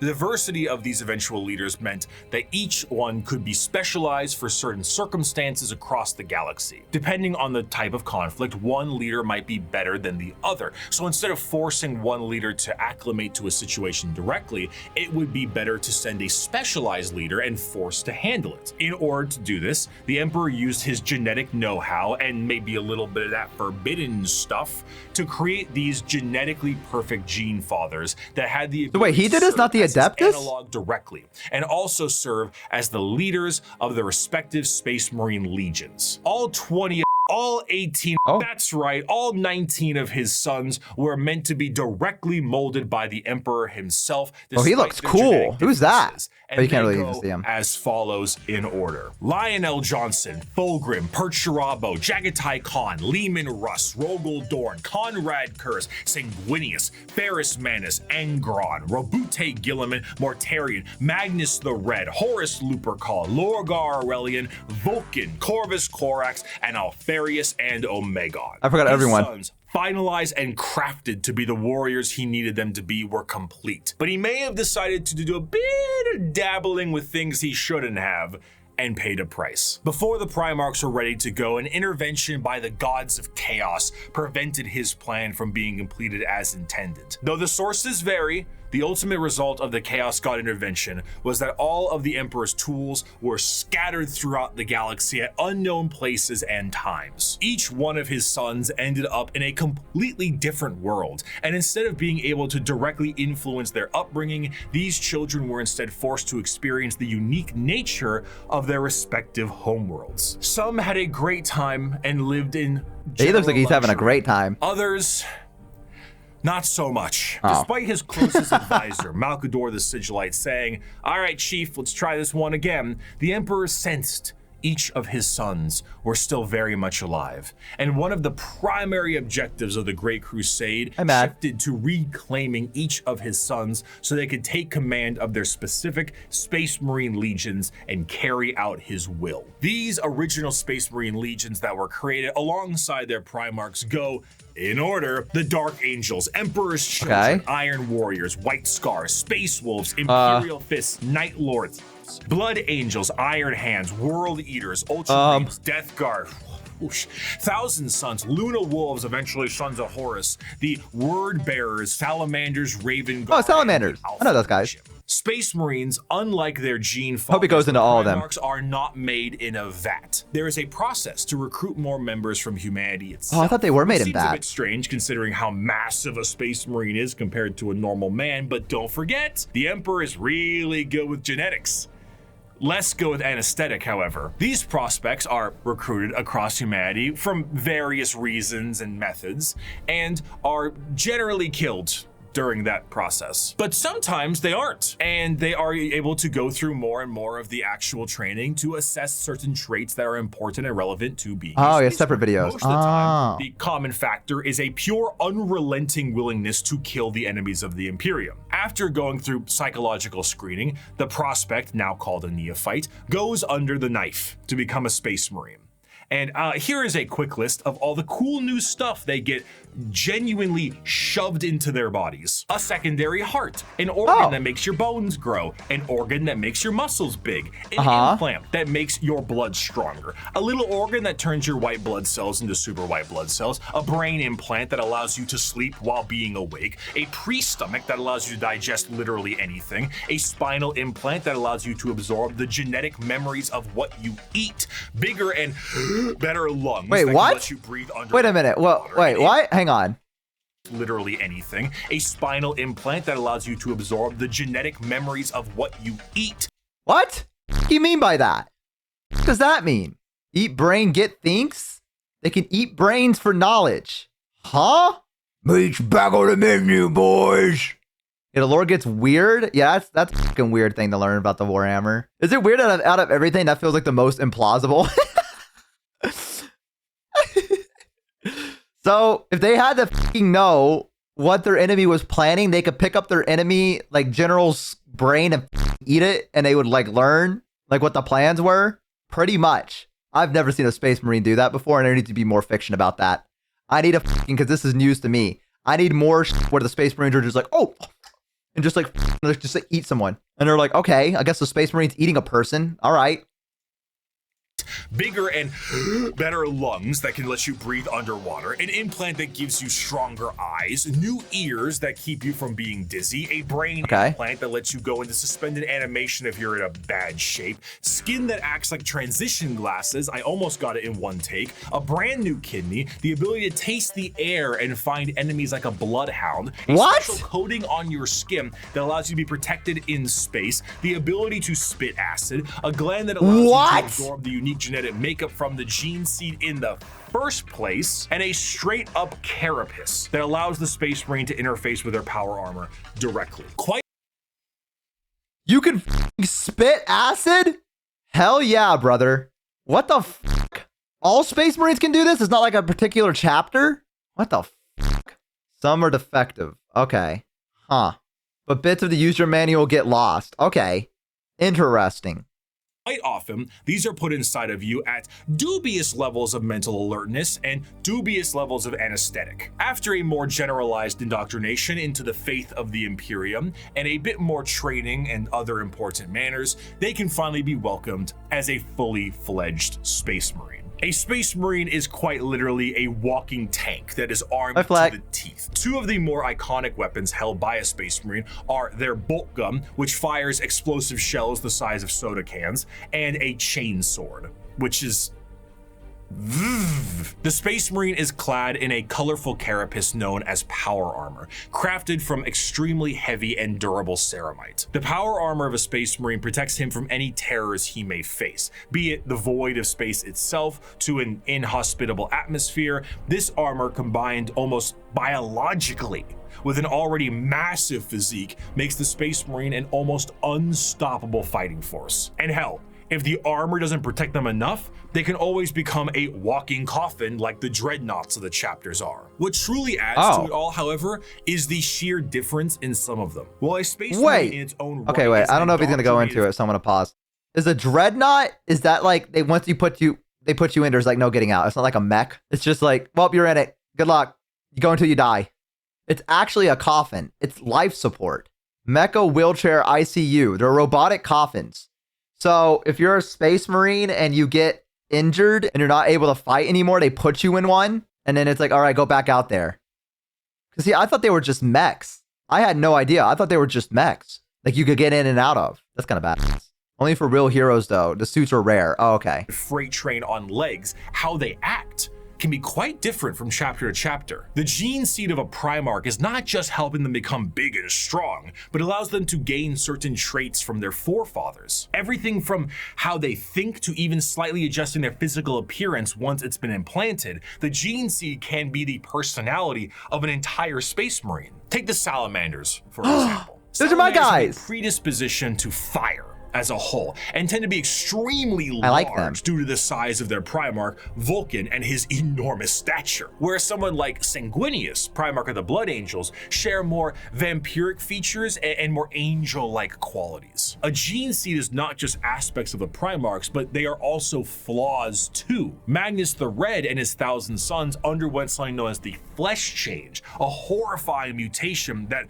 while it made them strong psychers, would affect their bodies so terribly that they would mutate away from humanity. Where other factions have inspiration for their culture from our real world, like the feudal Japanese of the Eldar or Egyptian style the Necrons, each Space Marine chapter themselves carry inspiration. The White Scars are motorcycle riding Mongolian fighters. These Space Wolves are Norse Vikings. The Dark Angels are Knights of the Round Table, and so on. This moves into their fighting style, and truthfully, there is no end to the characters and options when it comes to the Space Marines. Space Marines are the main symbol you see, and while many of them can be simply indoctrinated warriors who only care about conflict and can be quite boring, then you meet Dante, or Bjorn, or Argel Tal, or Karn, or Lucius, or Erebus. And then you discover the wealth of these characters and tools of war you can have. For 1,100 years, I have fought and I have seen the darkness in our galaxy. I have seen the vileness of the alien and the heresy of the mutant. I have witnessed the sin of possession, and I have seen all the evil that the galaxy harbors, and I have slain Erebus. All my homies hate defiles the Emperor. I have seen what you will see. I have fought what you must fight, and I have slain what you must slay. So fear not and be proud, for we are the sons of Sanguinius, the protectors of mankind. We are indeed the angels of death. Despite being the poster children for Warhammer 40k as a whole, the presence of a Space Marine is a rare sight for the countless trillions of humans across the galaxy. Seeing one of these monstrosities is like seeing something akin to an angel sent by the Emperor himself. These angels of death are the essential fighting force to bring humanity back under the unified banner of the Imperium. Yet ultimately, the Space Marines are individuals torn from their people up and conscripted to genetic modification and lifelong service for the dying Imperium. And though they are held in an almost holy Imperium, most believe they are above and beyond the people they are designed to serve. Once designed as the protectors of humanity, they seldom view humanity as something worth saving. To the extent that it is a tiny, minute rarity, though not unheard of, for a Space Marine to put a normal citizen above them in any way. For most Space Marines and even their Primarchs, they are only here to do a job. They are there to kill the enemies of humanity, and I would be remiss if I didn't add at least one more of my favorite quotes to the tail end of this section. "The time for speeches is done," said Rogel Dorn. "The first great test is here. My order to you all is simple, yet heed it well, and exert yourselves to see it done. They are coming. Kill them all." While the Space Marines are the spearhead of the Imperium's Great Crusade and also a major player in its warfare, there is a significant amount of importance that must be taken on their transport. What sci-fi universe would be complete without its navy? When you think of the navy or ships on the open sea, you think of something that I didn't think the Imperium had a navy. Mobile and something pretty big. For perspective, the longest self-propelled ship in history was the TTC-Wise Giant, an oil tanker that was about 458 meters long or over. Yeah, I thought it was like a Starfleet. Like, why do you need stuff in the ocean? Right here is child's play in the world of 40k ships. A ship that is considered to be never mind. We're not talking about the ocean. in the Imperium is about 3 times the size of a sea-wise giant, and the size of the ships only go up from there. Your most common ships are the cruisers. The light cruiser tends to average at about 2 kilometers long, or just over a mile in length, where the Dictator class cruisers can be over 3 kilometers or 2 miles in length. The largest ships are your battleships, and they are tremendous. We're talking 5-mile long, half a mile high monstrosities that look like gigantic Gothic cathedrals and filled to the brim with weaponry. And not only are they filled with weapons, but they are also jam-packed with crewmen. Battleships tend to, on average, carry a crew between several thousand to several million, and they need every single one of those members because we don't have advanced technology for other things to pilot themselves or control themselves in a meaningful way because there's no AI. A lot of this stuff has to be done manually. Even the reloading of those giant batteries is a form of manual labor. And of course, generally speaking, gliding How's the Imperium still alive? is a very slow way to do things. And let's be honest, there can't be a science fiction setting without some form of hyperspace travel. This form of travel in 40k is less like going to Plaid in Spaceballs and more like going into Davy Jones' zipper dimension in SpongeBob. Oh, now what? I suppose you're gonna show me. Oh, gee, that's very nice. Oh, what is this? Some kind of magic act?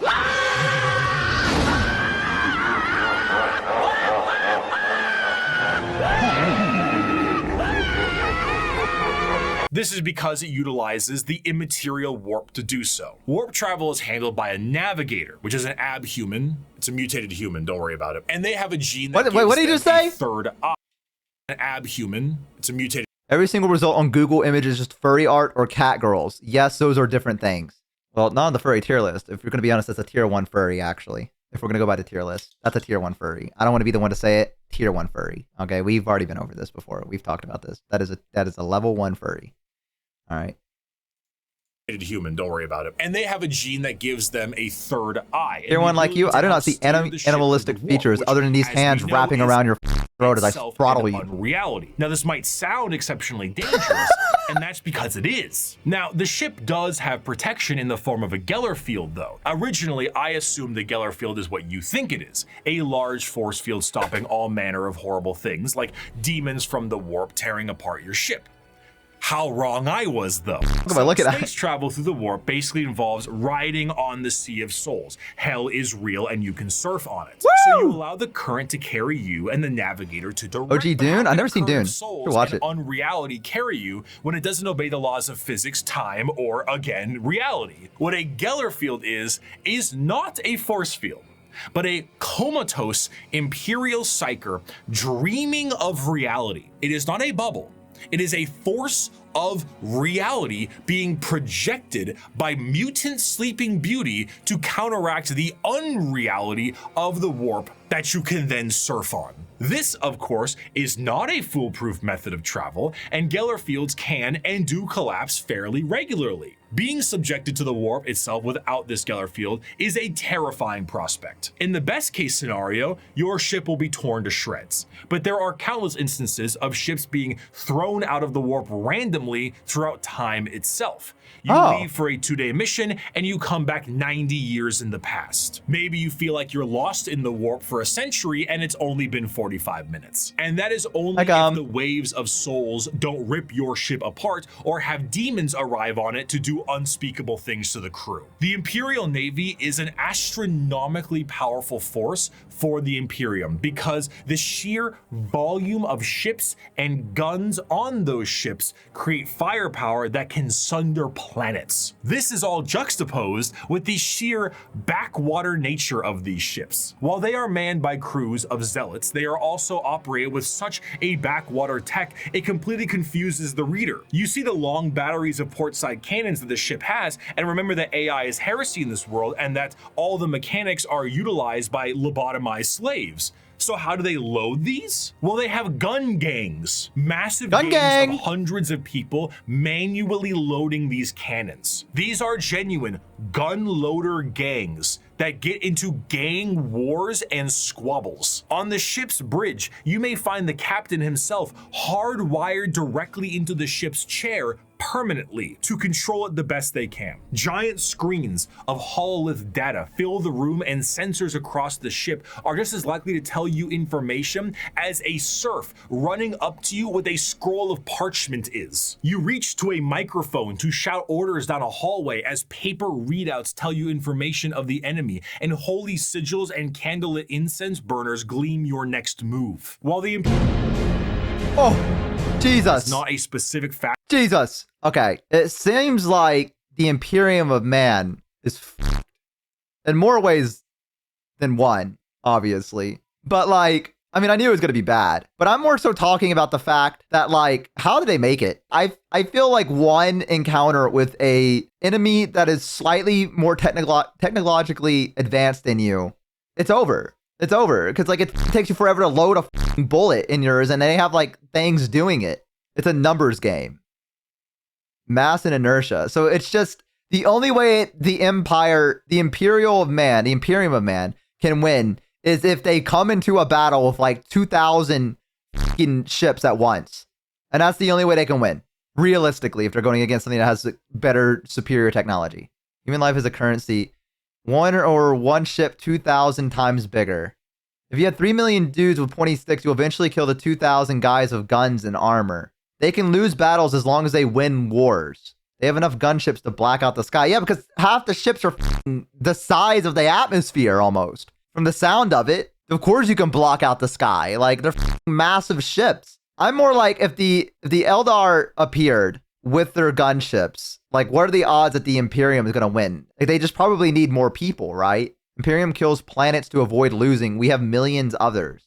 There's just a lot of Imperium to conquer. You can fight 40 battles when the enemy can only fight 4. You're effectively winning 36 plus. Also, it does not matter how many hours to reload one gun if that one gun destroys a planet. They have that ability? Is it just like one gun can just completely destroy a planet? Is that, like, they just have that on their ship, the ability to shoot a planet once and it just destroys it entirely? Yes. That was just old knowledge that the humankind had, that the adeptive Mechanicus was like, oh guys, by the way, we discovered how to do this.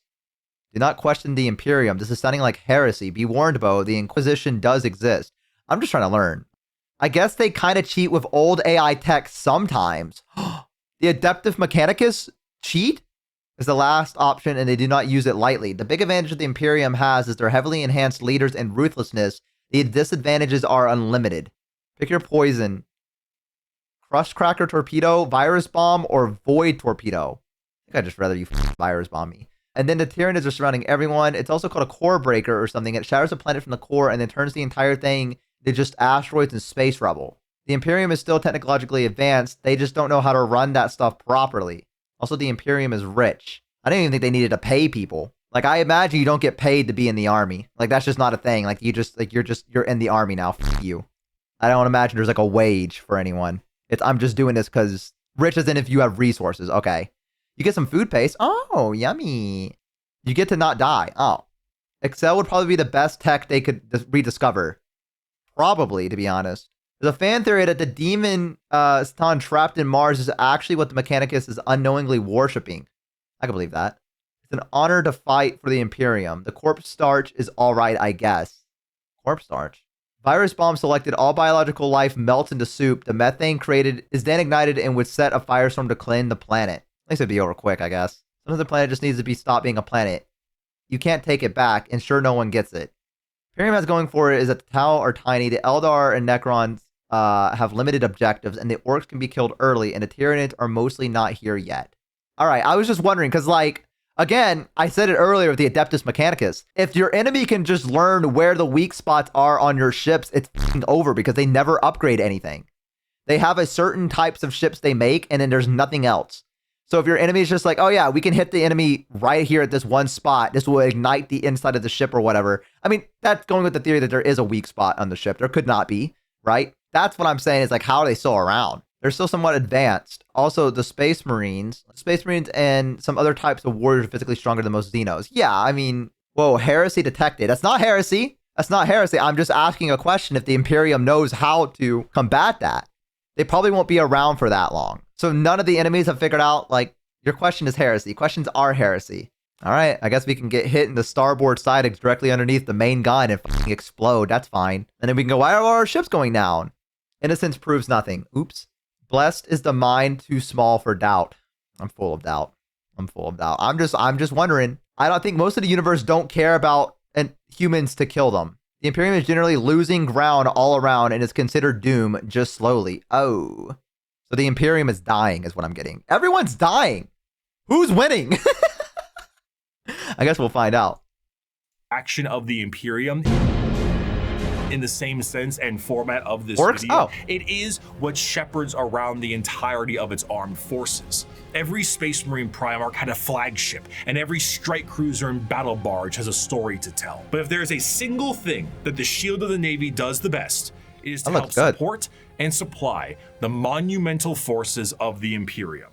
The hammer of the Emperor himself, the uncountable men and women of the Imperial Guard.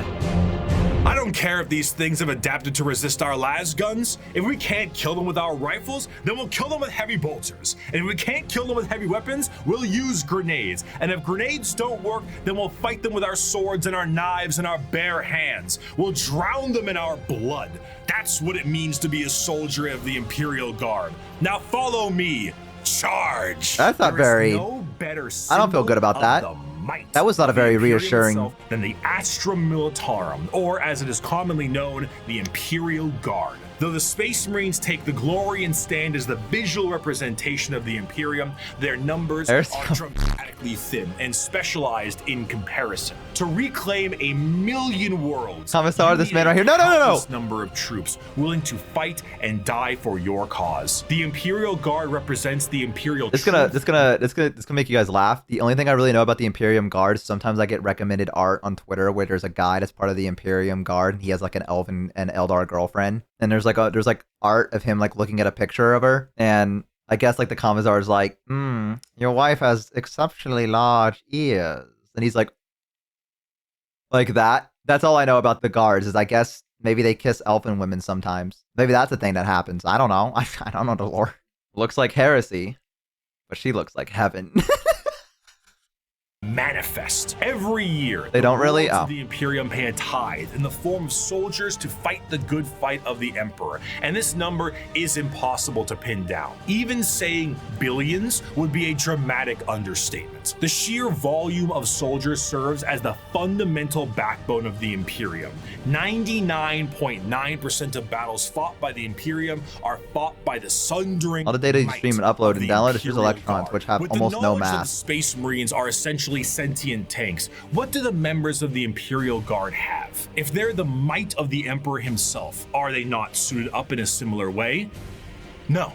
Not really. No fancy suits, no biological enhancements, and basically no expectation to live. Once a regiment of guard are activated, they are sent directly into battle with almost no expectations that they will survive. This is because, despite their training, their incredibly powerful armor, and extremely strong weapons that would crush any army of the modern day, they are so hopelessly outmatched to the things they will face. Sending a member of the guard is throwing a rock at a nuclear bomb. However, where they lack in advancement, they make up for in sheer numbers, and their that's what you guys were telling me. Overwhelming force can be the difference maker in any deployment they face. Quantity is a quality all its own. If they do happen to survive, they will be sent to the next battle, and so on. Seldom do members of the Astra Militarum get old or retire, and those that do are truly to be feared. There's an old saying that the average lifespan of a all these different outfits are cool. 15 hours from deployment, and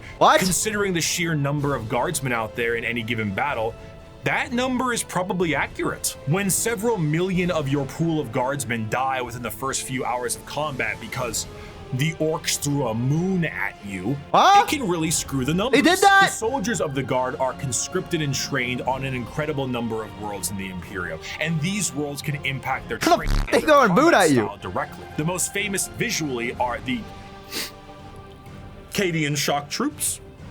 Oh, Cadia! Notable guard factions include the gas mask clad death corps of Krieg, the Rambo level of Catachan jungle I know about fighters, these guys. and the iron willed Mordian Iron Guard. This also helps them. Okay, I'm gonna be honest with you. You can't say the Iron Will, and I'm looking at a picture of someone crying sitting down on the ground. All right, that's not that. The will is gone, brother. The will has left. specialize against individual types of enemies. The Indigan Prefects are a special guard regiment that came from a planet whose planetary governor, the leader of the planet, thought it was fun to collect exotic animals, which then crossbreed and then became the giant freight train-sized monsters destroying the planet. So the Indigan Prefects are specialized for big monsters. Hello, Tyranids. One particularly interesting officer in the Guard is the enforcement officer known as the Commissar, and they are one of the more visually striking members of a regiment. These are specialized Imperial officers and act as— Hey, I got a question. Can I make an entire army out of the Imperial Guard? Is that a possibility? Yes, I don't need like a Space Marine or anything. That'd be cool. I think I'd like that. I mean, I might not win a lot, but I think that'd be fun because I really like the designs of a lot of these guys. They can be super strong. It's a lot of dudes and tanks. I think that's kind of cool though. I really like the designs that I've been looking here for some of the guards and stuff. Like it's really cool. Like these guys in particular are like really neat. I like the Krieg looks pretty cool. I mean, just the normal guys, if you will, as well. These guys are awesome. Like every time I look at their outfits, I'm like, these are awesome. Like even these guys are fucking awesome. Like I like the design of the Astra Militarum. I would like to. I think I would like to get an army of these guys. If you want to paint like 100+ dudes with rifles and then 10+ tanks, then yeah, I mean, shit, I ain't got anything else going on. You, the player, make the lore and the uniform. They are your dudes. Oh, that's so cool. They are the average Joes in 40k. They're perfect for me. Okay, the Astra Militarum, I think, is like what I think I would want to go with right now. All the other stuff is cool, but I don't know. Something about these guys are just awesome. Buy an airbrush, you'll thank me later. I think I'm gonna get my first army to be the Astra Militarum. Average Joe's led by an average bow. I like this. I think that's Bricky's favorite faction too. I mean, I understand. I get it. These guys are awesome looking. You said about half the factions so far? Yeah, listen, I was very unsure about a lot of them. The Salamanders are, I think, the Space Marine unit that I'd like to pick because they're the first ones I learned about. But I really like the Imperial Guard. I like the different outfits. I like the ways they look. I like that there's so many different takes on them. I think it's cool. There are plenty more factions coming. That is true. That is true. Maybe I should hold off. I don't know. I like these guys though. Hello, Tyranids. One particularly interesting officer in the Guard is the enforcement officer known as the Commissar, and they are one of the more visually striking members of a regiment. These are specialized Imperial officers and act as morale officers. But instead of singing songs to the troops and providing hot meals, the Commissars are there to make sure that the members of the regiment continue to fight to the bitter end. If a soldier does not meet the standards of the Commissar, the solution is simple. There are trillions of other soldiers out there. We don't really need you. Combat fatigue? Headshot. Concerns about the conflict? Headshot. Fleeing the battlefield? You bet that's a headshot. Considering these officers tend to be outside of their regiment, feelings on them can be mixed. And in fairness, certain commissars, like the esteemed Ibram Gaunt or Caiaphas Cain, tend to do a bit better with the whole people talking part. Because if, say, you were trying to tell a beefed up Catachan jungle fighter what to do, you might take a mysterious leave of absence inside a carnivorous plant. But no matter what I say, I don't think I can truly convey the sheer might of the Imperial Guard. So it has to be cool. Let's take a look at this image right here, right? This is the cover of the 9th edition Codex for the Astra Militarum. I love them. I love them. Cover art. Your eyes may be drawn to the dark and brutal looks of some of the main members on the front and the gigantic orc they are attacking. But zoom out a little bit. There is no floor. There is only people. And behind those people are tanks. And behind those tanks are flying artillery shells. There are 2 enormous transport ships in the sky. I love them. Their ramps are down, and on their ramps are more people. The Imperium is described as having 1,000,000 worlds. 1,000,000 worlds. And each one of them gives soldiers to the Imperial Guard for the tithe. I could paint my own commissar too to put in the group, maybe? Fight.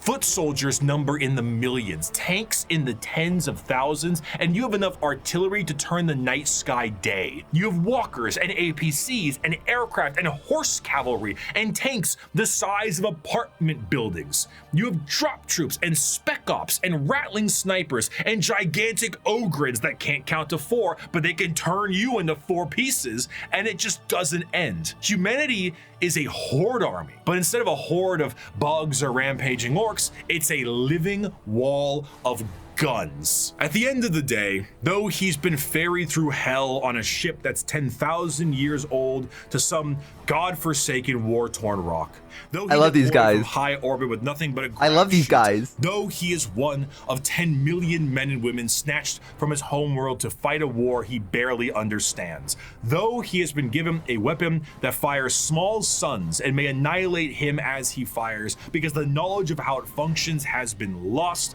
though his company is supported by tractor tanks that run on anything you can burn, though he wages war against the devouring hive mind, ravenous demons and hordes of hyper-advanced aliens with strange technologies and sorceries he never dreamed existed. No one will remember his sacrifice. There will be no records of his deeds, no glorious parades in his honor, and no remembrance of his name. All he will earn is a shallow, unmarked grave on a forgotten world untold light years from home. Just like me, dude, they're just like me! A guardsman is a man, just like you. He has no millennia-old genetic engineering, no prophetic leader, no miracles of faith. He has his lasgun, his orders, and those beside him. He is the Imperial Guard, and he will hold the line. I love them. The Astra Militarum, despite fighting for the honor of the Imperium, are their own form of a massive horde army where individuality does not matter. They are merely numbers to the Imperium, and the vast majority of the conflicts. Oh yeah, someone recommended them to me as well. Based battles that gain virtually no ground while countless millions die. Yet this makes them the most human. For the Imperial Guard contains normal people who are happy and sad, people who laugh and love, and in there are stories, because there is strength in facing the horrors of the universe head on with nothing but a rifle in your hands and a prayer on your lips. Armed with an innumerable amount of Imperial soldiers, what is this armor? Marines, the Navy begins its great crusade into the stars to rescue the stranded Primarchs and reunite them to their legions. But the biggest Who are these question guys? needed to be asked was, whoa, they're like medieval armor. That's so cool. Who are those guys? What are their group? I can't identify with the regiment. This guy's so cool, dude. I love the idea of these guys. A medieval, God, that looks so cool. I don't think they're still made. Oh man. The age of strife lasted for I love those guys. years. If a civilization was still alive out there in the galaxy, what would they be like? The technological advancements of humanity prior to and during the Dark Age technology was unfathomable. It allowed them to spread through the galaxy with ease and allowed them to settle once in the bozo detachment if you want. These branches of humanity were provided I with also saw someone say that I should name, since I'm going to probably have like a lot of troops, I should name them after the bozos. And I think that's so cool. I would love to get them and like name the units after like the bozos or something like that. I feel like that'd be so much fun. The bozo detachment needs to be rattling heavy and write their name on the base. Simple process. Bro, that sounds awesome. I would love to do that for you guys. So I really do want to do a, where I'm painting a figurine. What I want to do is I want to get, so I don't really have a lot of space in my home. It's a pretty decent home, but I don't have a lot of space for me to like do things like that, like crafts or whatever. But I do want to eventually get around to like doing that at some point. I'm hoping I could find a place where I could get like maybe I could use the table in the kitchen. I don't know. I'd have to get like a laptop and then get like a camera and point it down. Or I guess I could maybe do it on my desk. I don't know if I'd have enough room for that. I'll have to figure it out. People have made Imperial Guard Skaven conversions. Real bozos. There are rattling snipers for guards unless they're legacy now. I really, really want to do that. The only thing is I've never miniature painted before. Ventilation, so a garage would be preferable. My garage has no ventilation. I'm going to be so real with you. My garage is old. It is dusty and it's full with spiders. Okay. So I would be in there painting and then a spider would crawl up my leg and I would knock everything off and scream like a little girl. And that would be the end of stream. I would be gone for like 20 minutes and it would just be nothing. I need to make a channel where you guys can show off like your figures painting and everything like that you guys have been doing. If we have enough bozos that do stuff like that can like spread tips to each other and what have you, I feel like I should make a channel for that. But if I was to do a stream of it, I'd probably piss a lot of people off because I'd be like, I don't know what I'm supposed to do. Am I supposed to put like a primer on first? Am I supposed to like let it sit there? I have no idea. So it would be interesting for me for the first time ever painting. I'm sure we could figure it out together. But yeah, !Discord if you guys want to join. And if you guys are watching on YouTube right now, you guys can come check me out on twitch.tv/youraveragebeau. Link in the description below. And you can join us there and also join the Discord from that. So there you go.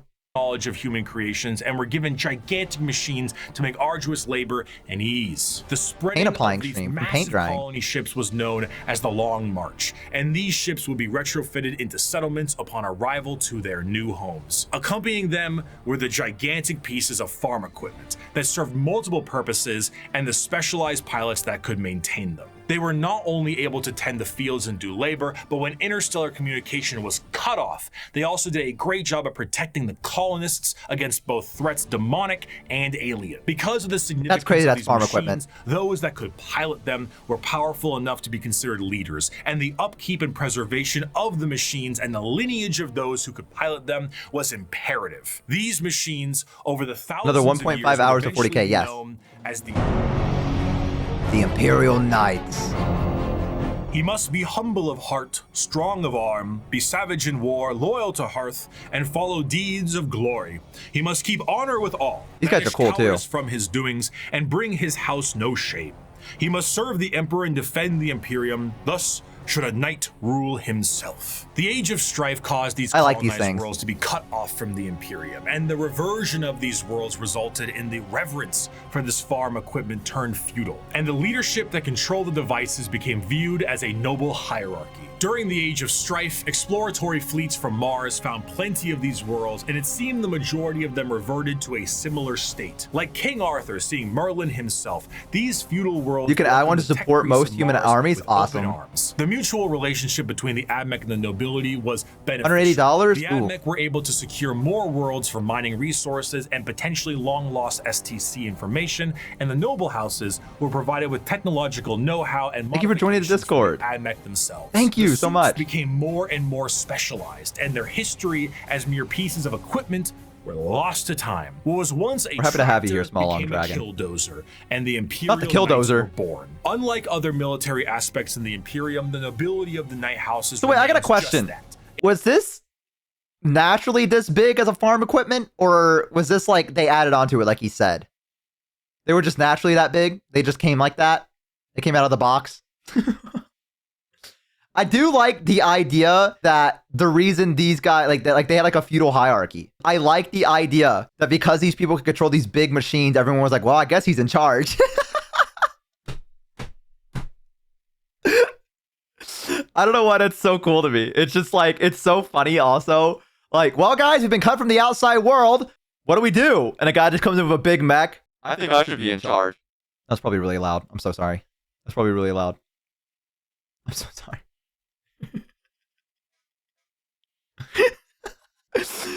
I don't know why that's so funny to me.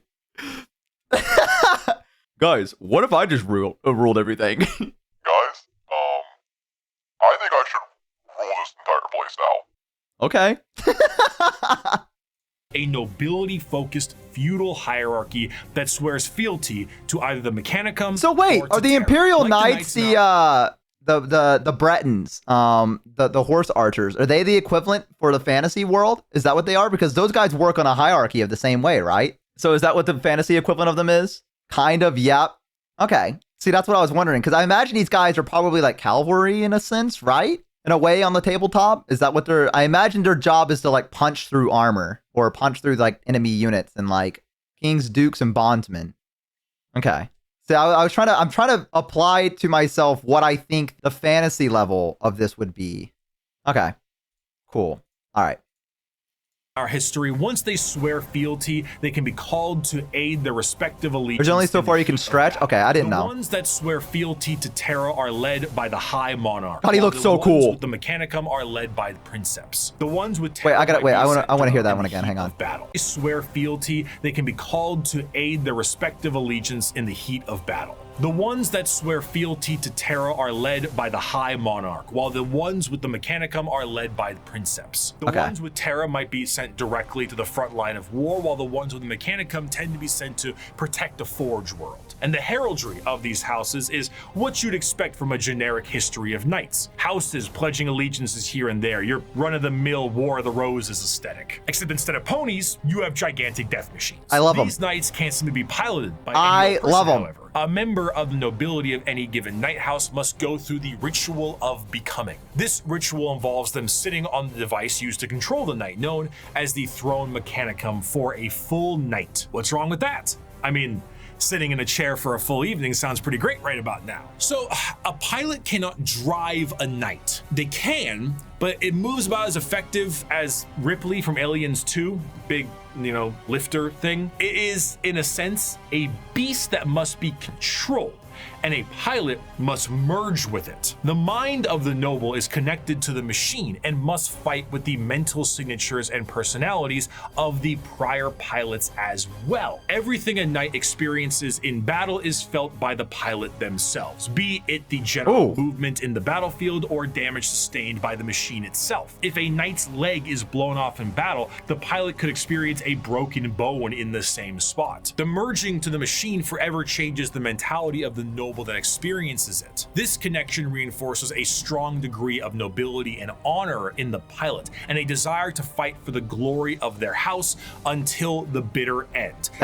Ancestors' minds are linked directly to the knight. The size of these knights can vary, but generally speaking, they stand in the ballpark of 30 to 50 feet tall and are protected by a thick adamantium armor. Beyond that, they have their own unique ion shield generators that give them added protection, and when it comes to their looks, the most common pattern across the Imperium is the Questoris pattern, and is honestly the one you're probably thinking about right now. But there are also smaller versions like Armigers and bigger ones known as the Dominus. As for a loadout, these guys are essentially a violent Mr. Potato Head. Battle cannons, Gatling cannons, heavy flamers, thermal cannons, up close and personal. How about a gigantic chainsword or a straight up gauntlet? And for that empty spot up top, screw it. More auto cannons, maybe add some missiles. Whatever you can do to make it as over the top as possible, you gotta do it. A squire serves a knight serves a lord serves a baron, and a baron serves a monarch. So who does the monarch serve? He serves every subject, from the rudest serf to the members of the court. Chivalric fealty, when ideally practiced, is not a pyramid, but a circle. Okay, I think these definitely are the fantasy version, are one of the least the Bretonian settings in the galaxy. Whatever they're called. Reverting to an ancient time with knights and peasants is almost an escapism from the techno hell of the modern Imperium. But this, of course, doesn't make it great for everyone. It sounds fun on paper to play a game of knights, but it's not so fun when you're the peasant of that world. For the knights themselves, the knights give their entire lives to the throne mechanicum, and their reality is not their own, as they have to hear the voices of thousands of generations of their ancestors controlling their actions and their lives for as long as they live. It's a strange dichotomy. When it comes to Warhammer... Wait. So if their ancestors used the thing and harnessed it before, they like remain trapped inside of it? You're what? Yes? The memories are inside the knight. So you connect your brain to it, your minds meld. So even though that person has passed, they're still trapped in the machine, if you will. Yes? Still badass. Still kind of badass. Dude, I'd be a bastard of an ancestor, dude. I would just I'd be like, dude, I don't think any of these fast food places start with a W to my ancestor. That's what I'd do to them. Middle of battle. I know we're about to die anyways. Might as well try to get a decent nut jokes on them. Something like that. Did you hear about the salamander champion called Sakan? No, who's Sakan? That's what I do. I go like that. I go. Oh, ancestors, what is your wisdom? Y'all gonna make McDonald's around here? Yo, go by the drive-thru in the McDonald's, bro. Most to all jobs tend to be terrible. However, if there was one that could be considered enjoyable, the snack wrap is back. Pilot of a knight or a princeps of their larger cousins. While it does contain an egregious amount of hardship to be a knight pilot, you do enjoy a wealth of privilege. Thank you. A knight pilot is often an asshole who can back it up. The rich noble that, despite his braggadocious behavior, is still very much him, and he will continue to be him. But knights are not the only thing that the Imperium found lost in the stars during their Great Crusade. Due to the circumstances of the Age of Strife, humans were changing and adapting to their new homes they were now isolated. Cat girls! Some of these humans evolved over thousands of years to adapt to these areas, and they were known as abhumans. Many abhumans found their way to the Imperial Guard or other lesser positions in the Imperium if they were not wiped out immediately for being too different from their human counterparts. But their abilities and appearance vary from planet to planet, and one particular group of abhumans have made quite a name for themselves in the center of the galaxy. Hang on. The Okay, I'm back. origins of what will be known as the kin start at some point during the Dark Age technology, where their ancestors left a planet that is very much Terra and went to the galactic core to mine it of its resources. They brought along with them everything that they would need for a long-term stay, most important of which were the incredible AI-based supercomputers. Be it guidance, technical or philosophical, schematics, or the ability to upload the memories of a deceased explorer to gather information from them, these computers became an essential part of their everyday life, especially considering that the galactic core is one of the most inhospitable places in the galaxy. It is an exceptionally star-dense location, full of abnormalities, black holes, and sentient hostile nebula. Whatever that last part means, it is not a safe and easy place. Is it sentient nebulas? And this only got worse thanks to the warp storms during the Those Age of dwarves? Strife. In order to adapt to this area, these travelers perfected a genetic makeup Whoa! that made their future clones to be more adept to the area. These future clones would be shorter and more robust than their ancestors, and the need to procreate would be unnecessary because why risk messing up a good employee when you can just make a new one? These would be known as the squats, and they would all die, except for when they didn't. Oh. And now they are known by a different name. Most void-faring races have at least one cautionary tale of foolish explorers vanishing amidst its blazing stellar nurseries and strange anomalies. Yet for the leagues of Votann, the galactic core These guys are new, has been aren't they? home now for millennia. These squat humanoids would begin to establish themselves in the core, and their goals would be the same as their ancestors. Rock and stone! But like, actually kinda, yeah. Whenever one of them would die, they would know that that sucker would need to be uploaded to the machines like their forefathers did. But the original purpose of these machines was lost to time. What was once a technical resource for them turned into a ritual known as joining the ancestors. And the fact that they were clones at this point meant that the same copy of the same individual would be uploaded countlessly. The sheer overuse of these computers and the repeated uploading of redundant data has turned these once powerful supercomputers into your parents' computer after you installed LimeWire on it, and whose 50 Google Chrome tabs definitely contain information they will return to one day. So much corruption that these computers began to develop the makings of a personality of their own. These would be known as the Votann, and the kin, this dwarf-like abhuman of humanity, would revere them. The Votann still operate to No one this ever day, did that. but the volume of corruption have made anything outside of their very basic functions highly unpredictable. They may not answer a question for centuries at a time, and if they do provide an answer or data, it has become so corrupted and so incongruent that it takes a literal kin wizard to comprehend it. The kin, much like the dwarves of fantasy, exist nowadays as a mercantile species that I was wondering what they did. mine and manufacture. However, their capitalistic desires are dangerous. The biggest crimes a kin can face are being lazy, unproductive, and breaking a contract. Stellar conflicts have broken out over hundreds of years due to the breaking of a deal. So if you signed a contract with a kin,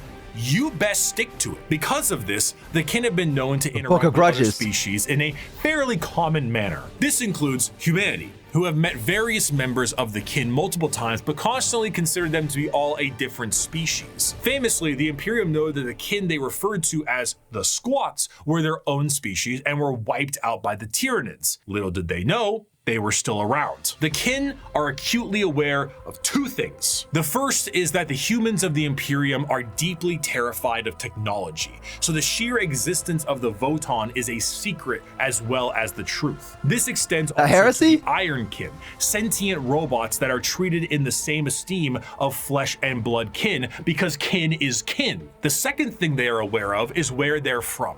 They are fairly confident that they are from Terra, and they know that if this secret was to be known by the Imperium, that the Imperium might want to take ownership of them and everything they've built. So the more alien they are, the better. Now, this sounds fine and good, right? What could possibly be wrong with these guys besides the hyper late stage space capitalism? Well, we have to go back to their creation. The kin are an entirely clone-based race made from the computers that are exceptionally difficult to recreate. These machines, the Votann, are becoming more and more unpredictable and derelict. If anything were to happen to these machines, it would be a twofold ending of the kin.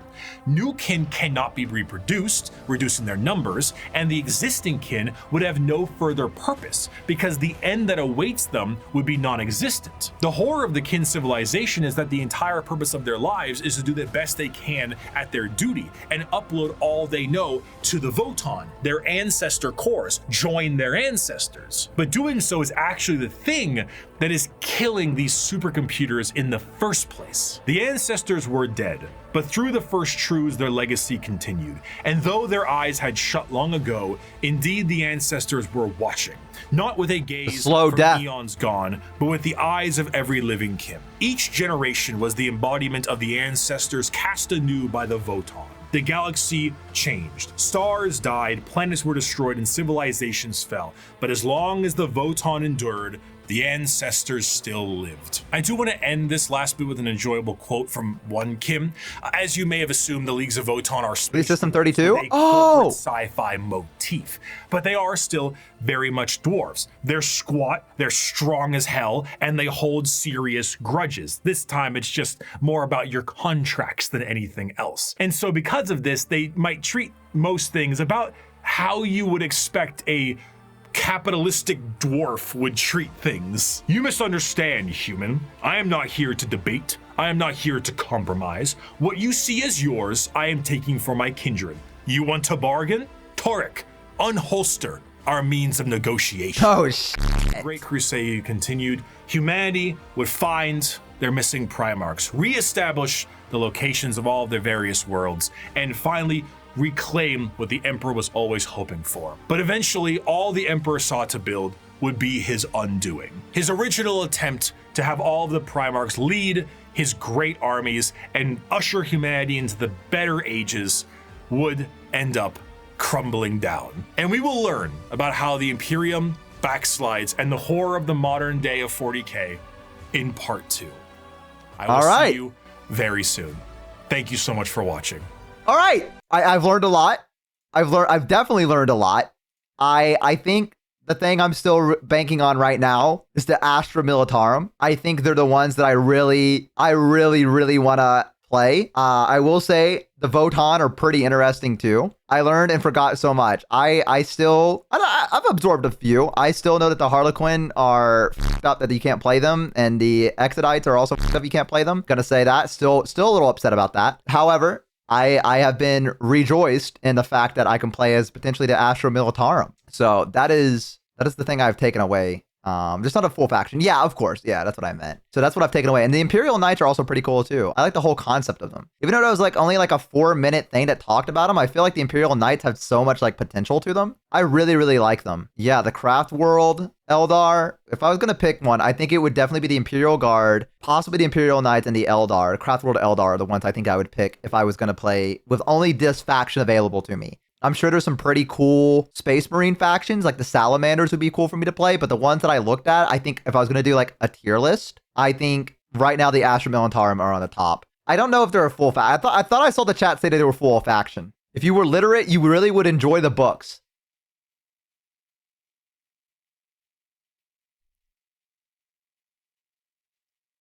All right, that's where we're going to end the video.